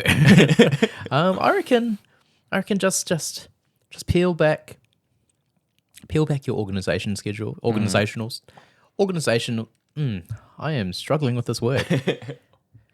The tools you use to organize your life. And one life hack is using Trello. You're big on Trello, right? You're big on Trello. Yeah. And to generalize it, just lists and stuff, like start making lists and add some skid time to that, and then every day just make a list. I find that a nice little nice little life hack. It's not really a life hack, it's more of an organizational skill, but to make things easier for you, because you see, say if you're feeling overwhelmed and you feel like you've got too much to do, and you're just in your own head about, oh my God, I've got so much to do today. Yeah. If you make a list and you write down those things, Right. you see them and you're like, actually, there's not much. There's not too many things I need to do, unless there is a whole bunch. But But like you write them down, and generally it's it's 5 things, and you're like, That's true. okay, oh, I only have 5 things to do today, and it just helps a lot easier just to make a list and write it down, and that helps you get through. Like that's the little life hack to get you through, like planning your days out and getting through everything. Yeah. Sometimes it helps, sometimes it doesn't. But yeah, anything else? Good Maybe one. drinking a lot of water. Drink. That's a life hack right Yeah, there. be nice and energized. Sleep well. Sleep well. Yeah, yeah. And then lastly, just tell everybody that you have a lot to do. Anything anyone ever asks you, just say, sorry, I've got so much to do today. And then, that definitely helps. Yeah, it frees up your schedule. Yeah. Frees up your schedule. Because you just tell it, you don't need to remember any other conversational cues. You just got to remember one thing to say. Sorry, I've got so much to do. Yeah. Oh, there you go. There you go. I think I've heard that you say it a few times, Shane. Yeah, and it man. worked. It's worked. Yeah, man. Yeah, I was gonna like, bother sorry, you, man. It's and like, then- hey, sorry, I'm just real busy. Yeah. Did I tell you I was so busy? Yeah, I was like, oh, Shane, can you do this podcast with me? Sorry, I'm busy. Like, there makes sense. Makes Yeah, it sense. just frees up so much time. Yeah, definitely. Well, what's your life hack? My life hack. Well, that's a good question. I've got few, right? I've got few. I would say let me choose one that's so it seems like nephew Josh Tai is struggling with the ultimate juggling act between work, fitness grind, and just staying sane in this whirlwind, right? Yeah, the whirlwind. Whirlwind. Well, my life hack would be why not find something, maybe do something that you can do all these 3 at once. Oh, Work, fitness grind, and just staying sane in this whirlwind. okay. So nephew Josh Tai, I don't know what your daily job is, daily work is, but maybe have you thought about being a fitness instructor? In that case, you're Yeah. doing the work, you're doing the fitness grind, and because you're working out, which is known to be good for your mental health, Yeah. you are staying sane in this whirlwind. That's amazing. Yeah. That's almost an ad right there. Better health. Yeah. Yeah. So, that's- yeah. That makes a lot of sense. Or he could become a therapist and then just bench lift his clients. Yeah. Keep him fit and Yeah. sane because he's a therapist. True. And also get paid for it. Yeah. And when we say therapist, it could be a therapist or a physiotherapist. Yeah. Yeah. Either way. Either way. Yeah. Awesome. Awesome answer, man. Thank you.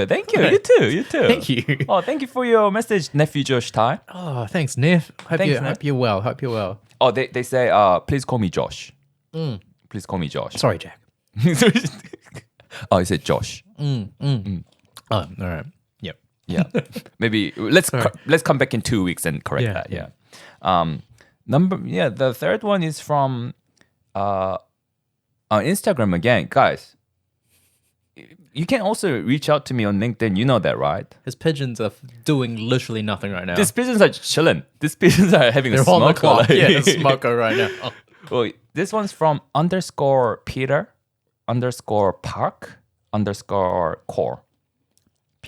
Peter Park Core. Oh, Okay. parkour. Does he do Peter yeah. Parkour. Oh, must do a lot of running. Peter Parkour. Yeah, Free running. Peter Parkour. Okay. Hi, I'm Peter Park from Korea. Oh, I'm a Korean fan. Yes. Maybe related. Sorry for my English. I'm not good. Okay. Oh, yeah. It's pretty good, right? Not too bad Pretty so good far. I am listening to Hundy Hundy Hippos. Oh, okay, it's a bit of a grammatic there, but that's okay. Learning, right? Good try. Yeah. And your podcast holds me captive. Its profound insights, a beacon of intellectual stimulation. It is with this esteem that I venture to present a query. Spider-Man's notable omission from your discourse prompts my curiosity. His nuanced character appears tailor-made for your incisive analysis. The convergence of themes, responsibility, duality, and sacrifice beckons your erudition. In humble anticipation, I seek your reflections on this matter, eagerly awaiting your response. Again, sorry, my English, I'm learned. yours sincerely. I shouldn't laugh. He's learning. I'm sorry. He's learning. Apologize. Yours sincerely _Peter_Park_core. Peter Parkour. Peter Parkour. Peter Parkour. Parkour. Yeah. Okay, okay. So I did notice that you never discussed Spider-Man things. Like, it's almost like he's not in the Marvel universe, or we are supposed to be covering a Hundy Explained of Spider-Man No Way Home, but at the same time we just haven't gone around to it. But I don't know. He is absent in the conversation, but he's also absent from the MCU right now, and he's also absent from just everything right now, apart from the new movie Into the Spider-Verse. Which we just haven't got around to yet. So we just came back, so we've got a bit of a basically.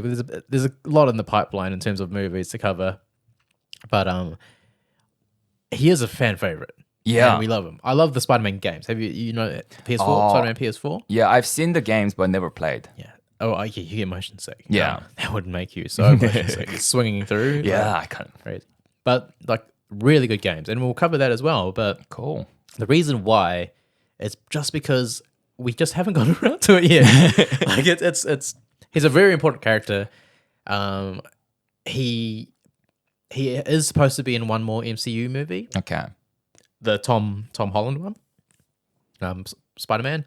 But also it's just it's up in the air on what he's gonna do. We can discuss it if someone's keen for it, but it's more of if it fits into the movie slates and happening right now. Yeah. He's not even in any theories right now because he's just so absent from the world. Although there is a theory now that he might appear in the new Daredevil series. Right. Because it's street level New York stuff. And now that Spider-Man's going back down to street level stuff.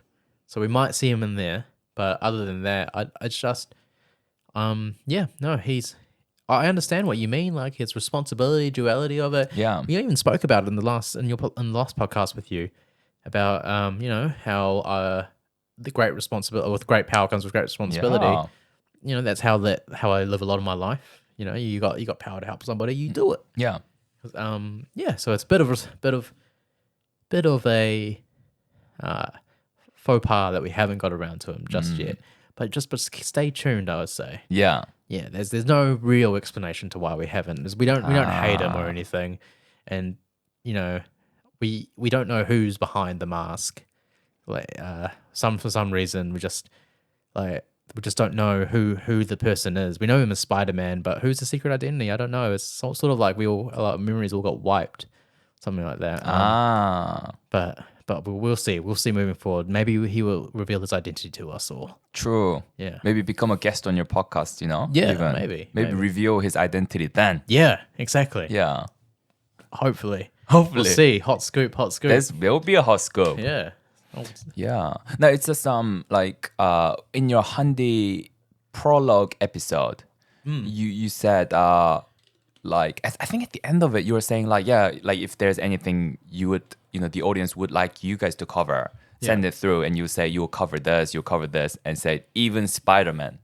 Yeah, we just didn't get around to it. Yeah, right. Yes, that's the main question. That's the main answer. Sorry, we didn't get around to covering Spider-Man. Mainly scheduling and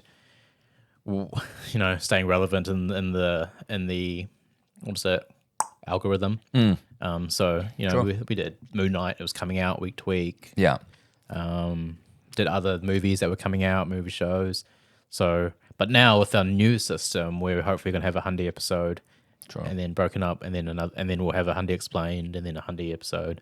We'll probably hit it up with the Hundy Explained. Yeah. And we're thinking of going through the whole MCU and DCU, and just slowly making through. Just do Hundy Explains on each movie, just to catch everybody up on. So that's the for the foreseeable future, the goal for the Hundy Hippos, to get those out and going. Yeah. But that's the content schedule you kind of will be looking at. It'll be a Hundy episode, regardless if that's a guest or not. There'll be me and Jack talking about two topics. So there'll be an introduction. There'll be the topic of topic one, which will be most usually something we've seen recently or something we've seen. Then we'll fan mail. we'll get a totally different segment. And then we'll have a second segment of something that might be coming up, or something that is going to be coming something soon, or maybe even if we have a guest, it'll be something that they have seen as well.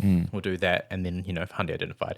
That's the full Hundy structure. And then the small Hundy explains are going to be 20 to 40 minute episodes, basically just that one segment from the Hundy full episodes, but just explaining one movie. Yeah. So it'll be a Hundy explained of Spider-Man, and then the next episode would be Hundy explained of Iron Man, or something like that. Oh, wow. That's something that you can look forward to. Yeah. Underscore Peter. You just get the hot scoops on this podcast. Yeah, man. this is juicy bit. Juicy. Really juicy. And whoa. For the first time ever, someone's been. So I got 2 more fan mails to go through, right? Okay. And for the first time ever, someone was lucky enough to get picked twice. Oh, wow. So it's from the same person. Nice. Shout out Frederick Pickering. Oh, wow. Oh, wow. He's Frederick one of my best friends. Oh, really? Yeah. I don't know if it's because it's from Instagram, so it's one word. So I don't know if it's Frederick Pickering. Maybe I think that makes more sense. Or Yeah, no, that's definitely it. I think it's Frederick Pickering. Yeah. Oh, thank you for your fan mails, Frederick Pickering. And sorry if I'm pronouncing that correctly. Incorrectly. No, sorry. Correctly. There we go. Incorrectly, yeah. So the first question is, what goes through your mind during the last quarter length of a marathon? That's the first question. That's a pretty straightforward question. There's no context, or context. it's like no hello, but Well, hello, Frederick Pickering. Hey, Freddie. Hey, Fred. The thing that goes through my mind, honestly, it can be different every time. Usually the last quarter is it can be quite emotional. Yeah. You're in a state where you're like your body is just pushing through, The last 10K, right? Yeah, and you're just you're thinking in your head, and there's a lot on your mind. You've had a lot of time to think. I don't usually run with music. I train with music. I don't run events with music unless I really need it. But yeah, so it's just a lot of you're just pondering, and it kind of comes down to running being a form of meditation. You really just kind of tune out, and you think about your life, and you're there for this person of average fitness, minimum 4 hours. Yeah. So you're there for quite a while. So so a lot goes through my head. A lot of times I'm thinking about my family, my friends, my loved ones, why I'm doing this. Sorry. A little bit burpy. There we go. Bit of a crispy apple flavor. Crispy apple. Yeah. And then so family. Why are you doing this at the same time?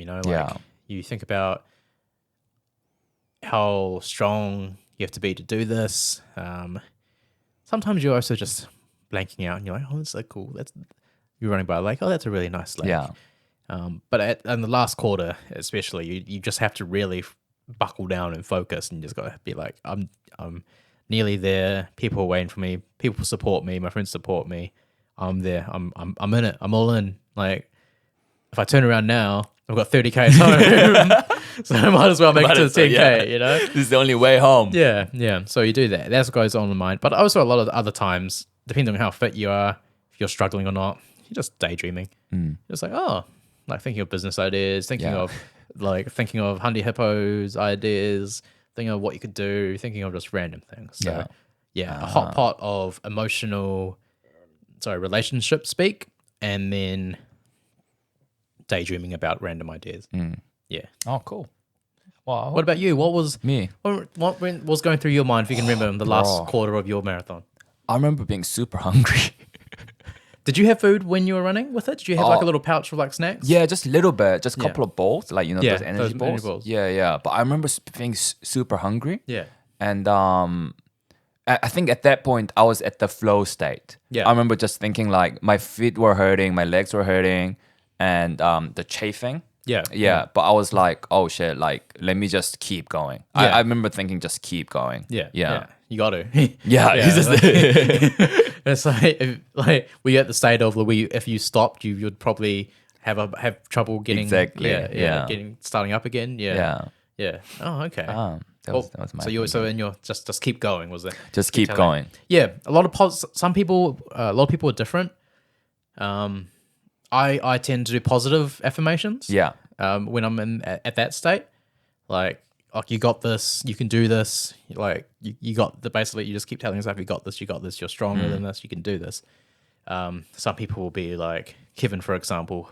He's a bit of a sadist. He loves negative reinforcement, so he'll tell himself, you ain't no pussy, you ain't no bitch. Like you got to keep doing this. Yeah. And to each their own. But Yeah.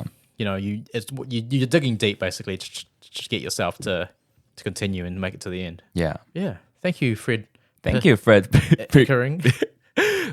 Sorry, Shane. Before I read out the second one, let me run to the bathroom real quick. Yeah, no worries. Sweet, we're back. Back. Oh yeah, no, thank you. Thank Fred. you, Frederick Pickering. Ickering. I That's a think unique it might be name. Pick King. Oh, Pick King. His name. Yeah, it's Fred Pick King. Oh, is it Pick King? Yeah, Ah. Pick King. Oh, Frederick Pick Icking. No, Pick Icking. Picking. Picking Picking. King. Picking King. Pickin King. Frederick Picking. That makes more sense. That's like a more common name, I think. Frederick Picking King. Yeah. My bad, Frederick Picking King. I messed that up. Well, the second email comes from Frederick Picking King. Okay, awesome. Frederick Picking King says, which came first, the moa or the eek? Eek. Eek. Yeah. Oh, yeah, the eek. The eek. We all know. We know what the answer is. Oh, wait, Fred, I've told them. You told them? I've told my audience You told them. to don't ask silly questions. No, I'm pretty sure that you said no, ask silly questions in your Oh, did I say that? yeah, I meant on your story. Oh, my bad. That's why I'm getting all these shit questions.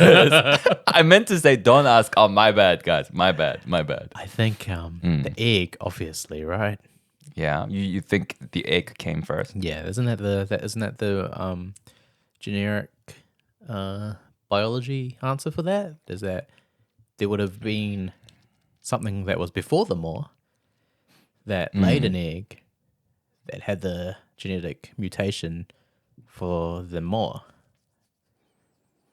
I guess this begs the question: when did that thing became a moa? Exactly. Yeah, that's true. Because it's not like a split. It's not like a line in the sand. Yeah. Moa, not moa. Exactly. It's a gradual change.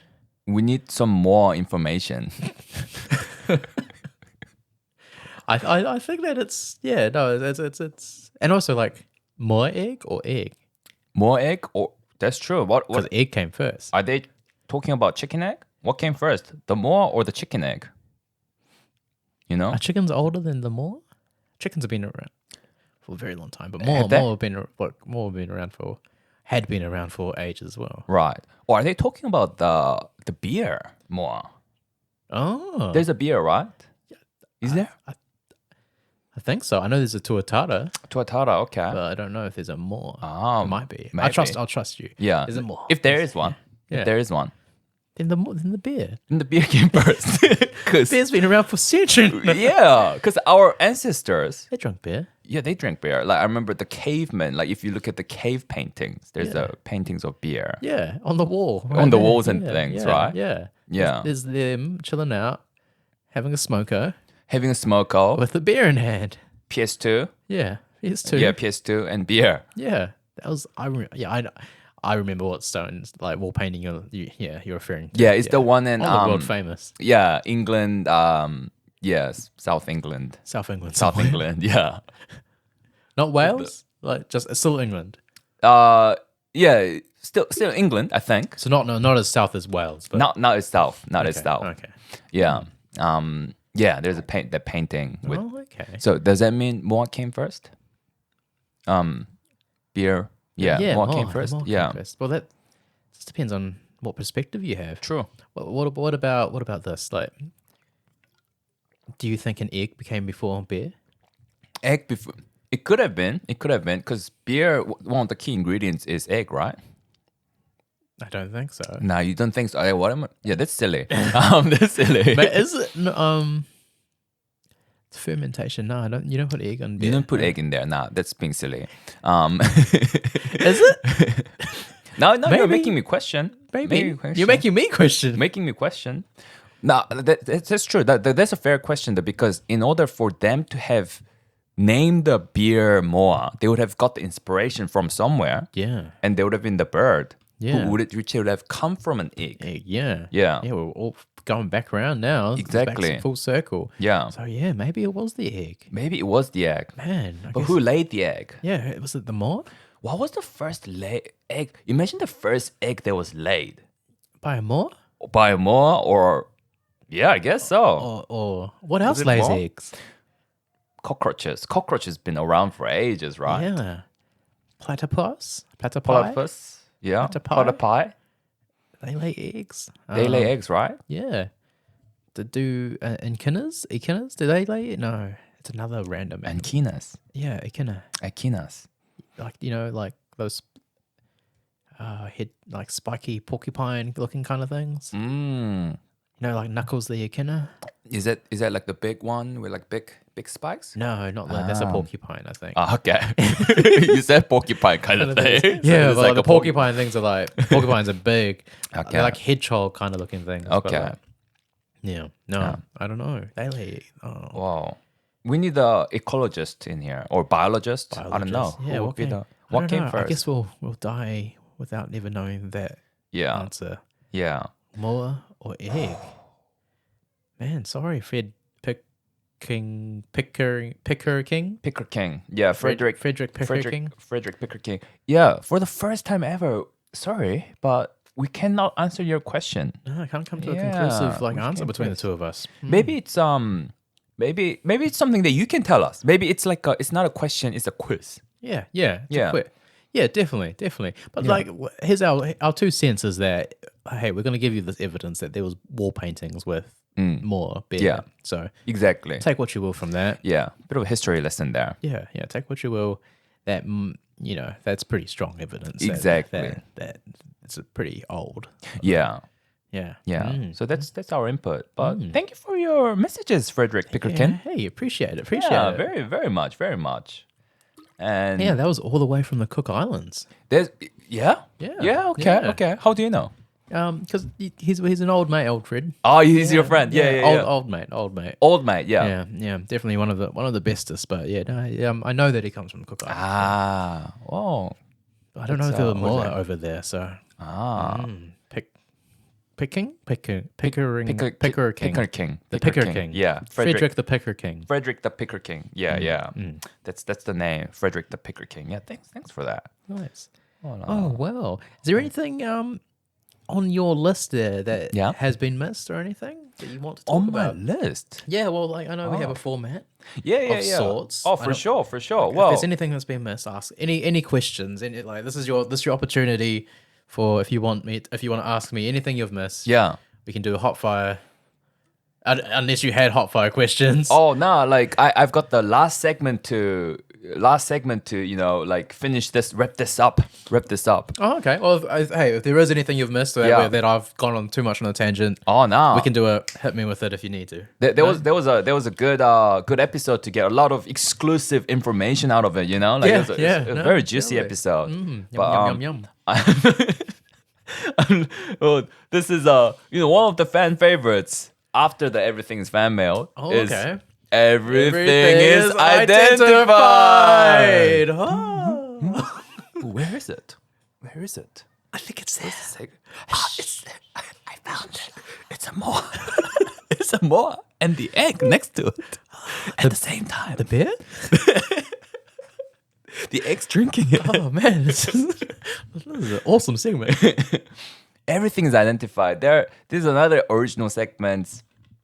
So Shane, this is original segment, but I've kind of changed it a little bit, catered to you. So you are a Marvel expert, right? Okay. An MCU expert. Possibly.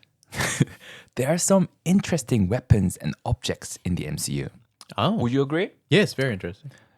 Odin's vault contains some of these objects. Yes. Pretty interesting objects. I'll introduce a couple that I found pretty interesting Oh, man. and see if you know them. Yeah, yeah. And In Odin's Vault. in Odin's vault. Okay. So there's a bit of a hint there, right? Yeah. And if you don't, that's cool. Yeah. If you do, that's cool. Oh, awesome. Low stakes. Let's go. Yeah. Very low stakes, you know. So the first one, so I'll try to explain it. It's not very long because to be fair, I don't know much about them. It's hard because the names are so vague, and also they weren't all confirmed what they actually were. Okay. There was fan speculation, but there wasn't confirmation. Right. So, So here, Hit us with it. they were on Marvel Wikipedia or something. Mm-hmm. So I don't know on a if forum was it, or was it on like actual? Okay, if it was, then maybe they tried. Yeah, let's see it. So there's this object, and in the comics, this object was an item used to summon the lurking unknown to Asgard. Oh man. Anything else? Any hints or?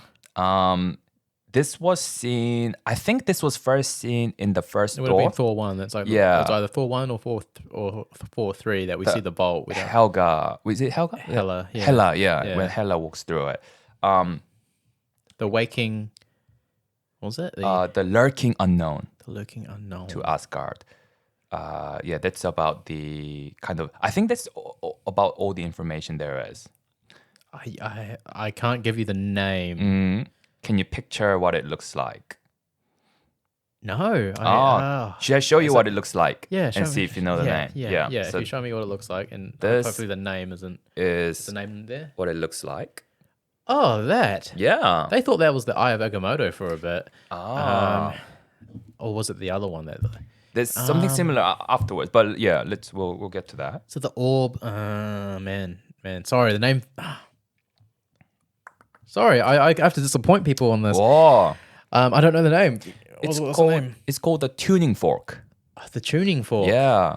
Huh. Tuning fork. Okay. Yeah. I that's not familiar. Sorry. No, that's good. Gap in my knowledge. There we go. I mean, this is all about that's the point of Hundy identity. I mean, Yeah, sorry, yeah. everything. What did I say? Everything. Yeah. Why did I say Hundy? You know, I don't know. Because this is the original segment. Just yeah, Hundy on the brain. exactly. It is the whole point of everything is identified. Everything is identified. Yeah. So that's good. So Learning the something new. tuning fork raises. What is it? The tuning fork was an item used to summon the lurking unknown. lurking unknown to Asgard. What is lurking unknown? Yeah, I mean it's unknown, right? Okay. It's like it's not lurking well known or anything like that. Like, what are you asking me for? You know? Sorry. Yeah. No, you're right. You're right. Okay, the next item. In the comics, this item is a powerful mystical weapon used unsuccessfully by Hurricane against Odin, Thor, and the warriors. Oh, sorry. Odin, Thor, and the Warriors 3 during an invasion against Asgard. That uses a powerful mind-controlling enchantment that very few can resist. Is it the Enchantress? Enchantress. It's like, is it the Enchantress orb or something like that? It looks like. Should I show you? Yeah, show me the photo, show me It the looks like this. Oh, okay. That was the thing I said that looked Yeah. like the Eye of Agamotto. Yeah. It's not the Eye of Agamotto though, It's is it? not the. Is it the Eye of? Oh man, I forgot it's a mystical name. Mm. It's been a while since we've even like thought of the original Thor, man. It's been a while, lad. Yeah. Used to love that movie though. Yeah. Sky movies. That's when the Infinity Gauntlet was in there as well. Yeah, or but fake one, yeah. yeah. And then there's what else? No, I can't. I'm sorry. Again, stumped. don't What's be the name? sorry. What's the name? It's called Warlock's Eye. Ah, the Warlock's Eye. Warlock's Eye, yeah, yes, sir. Yeah. Oh man. Yeah. Oh, I do. I do remember that. I do remember that. Right. Sorry. Yeah. No, it's good. It's good that you don't like Yeah, everything is identifying identified. it. Yeah, Yeah, we're learning. Yeah, exactly. Warlock's Eye. Warlock's Eye. Tuning fork. and Tuning fork's so boring though. It is a boring one, yeah. That's why I thought like I didn't want to choose one because there's a tesseract in there, right? Yeah. In the vault, and I didn't want to That's where choose Tesseract that. came from. Yeah. Yeah. Too obvious. Yeah. Yeah. No, good. Good on you. Good on you. Yeah. So which one would you like, Shane? Like, say there's like a different universe version of you, and each of you has either Warlock's Eye or the tuning fork. Mm-hmm. Who would win in the battle? Mind control or the thing is, lurking unknown. We don't know. It's just unknown. True. It's very, very risky. Yeah. And one thing was successful, one thing wasn't. It's mind control, and then they unsuccessfully used it, right? Yeah. With the Warriors 3 and who? And Odin and Thor. Warlock's Eye. Even though it's kind of boring. Tuning fork, just because of the unknown properties. You like that bit of unknown property. Oh, but yeah, actually, yeah. were they unsuccessfully mind controlled? Do you know much about that? Yeah, like they the whoever used it was trying to mind control them. Yeah. And they was unsuccessful. So the mind control was unsuccessful. Yeah, the mind control They was tried to successful. mind control Odin and Thor and all that Yeah. with the Warlock's Eye. Yeah. And it didn't work. And it didn't work. So it's not very good at mind controlling people. Exactly. I was going to say, you could mind control the unknown dude. And then it go from could. there. I feel like these are the extreme examples, like Odin, Thor, and Yeah. the three warriors, right? Yeah, but The Warriors 3. the Warriors 3, they're not... Are they pretty average? I don't know. Like they're pretty average. Yeah. Like they're Asgardians, so Right. they're like powerful and stuff, but Yeah. they're not like heavy hitters. Should I search up Lurking Unknown? Yeah, sure, Yeah. sure. I feel like this is like true like Joe Rogan Jamie moment, you know? Jamie, pull it up. Jamie, pull it up. Lurking Unknown. So according to marvel.fandom.com, this is what Lurking Unknown looks like. He obviously works out. Oh, yeah. Yeah. He's worked out so much. He's grown in a couple of extra arms. Yeah. Forearms, you know? Yeah. The forearm workout. The origin. Like each of the Fear Lords, the Lurking Unknown was a mystery and his origin was known to few. They're from Lurking Unknown. The Lurking Unknown was an extra-dimensional being that gains his power from the fear of other life forms. It claimed to have destroyed world after world, never having been defeated before. Odin, the All-Father, had the power to summon the creature and use the creature to test young Asgardians in a rite of passage. Well, there you go. Oh, okay. Yeah. Well, you know what the Fear Lords are, right? Nah. They're basically like the demons, the devils. So like Mephisto. Do you know who Mephisto is? Nah. Okay. Is he in the MCU? Yep. Oh, not yet. Did you watch the original Ghost Riders with Nicolas Cage? Nah. Okay, that's okay. Yeah. So basically, he's like the devil. Like they're all the Fear Lords all have a different realm, and they're all basically the devil, but like different representations of the devil. Yeah. But their own different entities. So they all have the different realms, and no, I'm wrong. They're all like demons and stuff like that, and they all have their own realms, Fear Lords, and they all It's similar to like how there's a howl for each different religion and stuff like that in the MCU. And Mephisto has his own howl, and then there's a guy called Satanic or something like that, and he's like basically like the Christian devil, and he has his own howl and stuff like that. So those are the Fear Lords. So he's kind of on the same level as them. So the tuning fork would probably The tuning fork would do it. Yeah, well, because but then it's just only new Asgardians. There's a rite of passage. So there's a level there, you know? Yeah. There's a level there that you're like, oh, okay. If it's only new, then you're not, like, once you're new, like, once you're established, it's not going to be a problem. Exactly. That's kind of. But then again, it sounds super strong. Yeah, no, I mean, definitely. like, yeah, I feel like Maybe it's- he sends him away at the end instead of actually having to defeat them. Maybe, yeah. What am I Good training. choosing the item for? What's my goal? So like basically, if you had to choose one, which one would it be? okay, Yeah, and you're choosing it for the strength of it. okay, Yeah. choosing. Yeah, probably tuning fork. We'll Tuning go tuning fork. fork. Yeah, it's a powerful item. Yeah, It and looks like you it. just let someone else do the work. Yeah, exactly. Yeah. You summon him, and then he just you let him go. You go. Yeah. Kind of I think like if once the lurking unknown dies, maybe of the old age, kind of useless. Yeah, basically. Like, Or how old is maybe he? he's eternal. Maybe he's eternal. Do you think he may be? Yeah, yeah. Oh, he's a Could be feel. good question. They're like they're ideas and concepts, so they don't really die. Right. Like they're like they don't. As long as They're there's timeless. fear. There's timeless. Yeah, as long as Yeah. there's fear, they'll like still be around. Yeah. But then what if everybody just learns that he's a nice, chill dude and not scared of him anymore? Yeah. He's just a teddy bear. He don't want to do anything. Yeah. Because he feeds off fear, right? Exactly. You just don't have to scare. Just don't be scared of him. Just be relaxed. Yeah, Just be relaxed. man. If you had the combination of the two, that's a strong 1-2 combo. The Warlock's Eye and and the tuning fork, like you mind control them to be scared. I guess in theory you could have that. Yeah. Being them being both in Odin's vault. Yeah, like you mind control them to be scared. Exactly. Makes the unknown dude like way stronger. Yeah. And then like just continue doing that. Exactly. So yeah, no, I think it's pretty Yeah. strong. But tuning fork Tuning would probably fork. have to be the basis, like a good basic answer. Yeah. That will Good answer. cover all bases. Yeah. Good answer. Good answer. I've got one more question for you, Shane. This is probably the most important question in this whole podcast, so you should stay tuned. But before doing that, is there any Instagram you would like to plug? It's Hundy Hundy Hippos on Instagram, YouTube. Yep, Hundy Hundy Hippos on Instagram and YouTube, Spotify, Apple Podcasts, wherever you find your podcasts, at Hundy Hundy Hippos, HUNDHIPPOS. You forgot the Y. HUNDY, right? Sorry, pardon me. Thank you. Well, Sorry. Hunt Hippos. Hundy HUNDY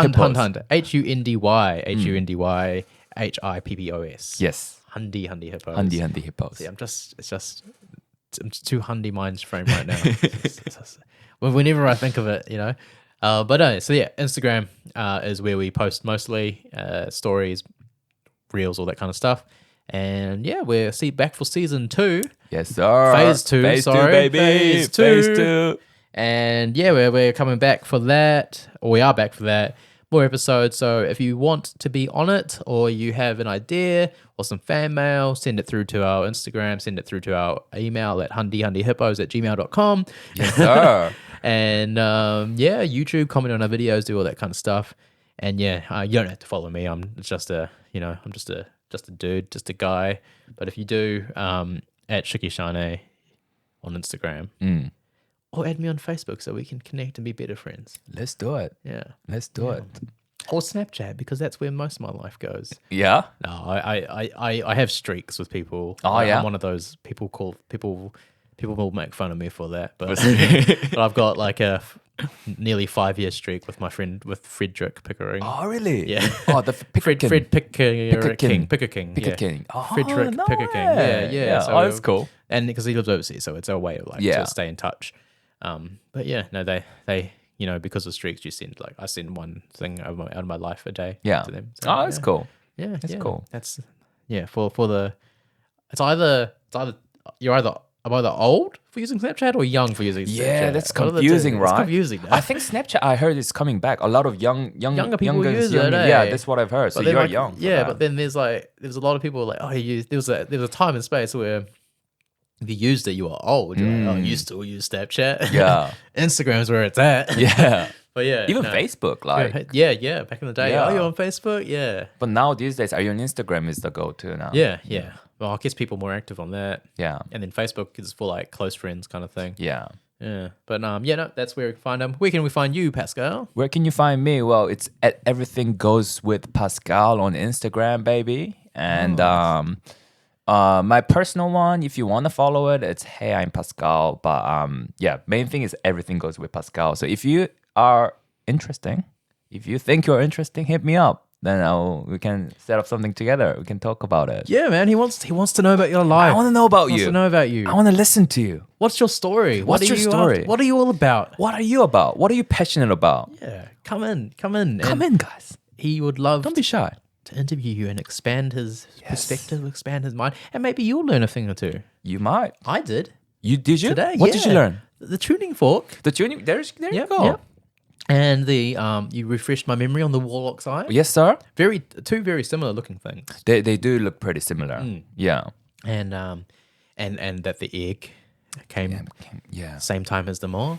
Exactly. We don't know Yeah. exactly the same time. Maybe it might have come at the same time. Convergently. Yeah. Yeah. And I learnt that Pascal likes to eat human flesh. My own. His own. Only my own. Yeah, no, Yeah. It's a very educational podcast. Very educational podcast. Yeah, I should change that because right now my podcast category is society. Society. I should yeah. change it to education. Education. Yeah. It sucks that you can't have two, eh? Should Can be you able have to. two? I don't think so. think so. Because I can only choose one. Because yours is education and comedy. Oh, okay. Don't you think? I mean, I don't know what Does you're it? categorized as. I thought it was entertainment news. Oh, really? No. Yeah. Okay. Cool. We'll see. I didn't know that category existed. No, I was thinking like if it were to have two categories, it should be is educational and funny, right? Like, yeah. That's like, what I'd want to, but I think at the moment it's entertainment news. That's a good one. Yeah, it's an easy market to top. Like on the I think on Apple Podcasts we've peaked at like 2. Yeah? On that like specific New Zealand specifically entertainment yes. news. Yeah. That's still really good. Yeah, though. that is Who's really number good. one? That I don't know who was number one, but we like because you can see we're rated like we're like down the bottom now, Yeah. but because we hadn't been going. But that you can see on Chartable. Okay. Maybe look yourself up on Chartable. and claim your podcast. Okay. Because you can see basically where you've peaked at and where you've been and track it. So Yeah. we've peaked at number 2. That's awesome. Yeah, it was crazy. I didn't Yeah. know that. But then at the moment we're like, I think we're like 90 something. Yeah. But that's Apple Podcasts have a weird, as we learned at the summit, right? Okay. They have a weird metric of like measuring like their rankings. Right. So it's like subscriptions and new episodes and engagement. It's weird. Okay. But yeah, we'll see. I think Spotify is a lot harder to. I think Spotify just straight up downloads and views Yeah. Okay. Makes sense. because the Spotify charts are on there, but I don't think we made it on the Spotify charts just yet. Yeah. Yeah. Yeah. Well, that just goes to show what the potential of Hundy Hundy Hippos. You're right. Yeah. Like, No, it's crazy. Second on Apple Podcast. But no, like expansion, man. Here we are. Yeah. Community, we're gonna go. Yeah. Let's go. Let's Yeah. go, baby. So, What's the last question that you have for us? last Pascal? question. This is the most important question, Shane. So you saw this tuning fork. Okay. You know what it looks like. Yeah. Yeah. And you know the warlock's eye. Oh yeah. Yep. Do you remember what? Do you need a refresher on what they look like? I can remember. You can remember, yeah. One glows, one doesn't. Yeah. Oh, they both glow, Shane. They both glow. Yeah, they both glow. Maybe you need Oh, a we do refresher. need a refresher. Yeah. Is there okay?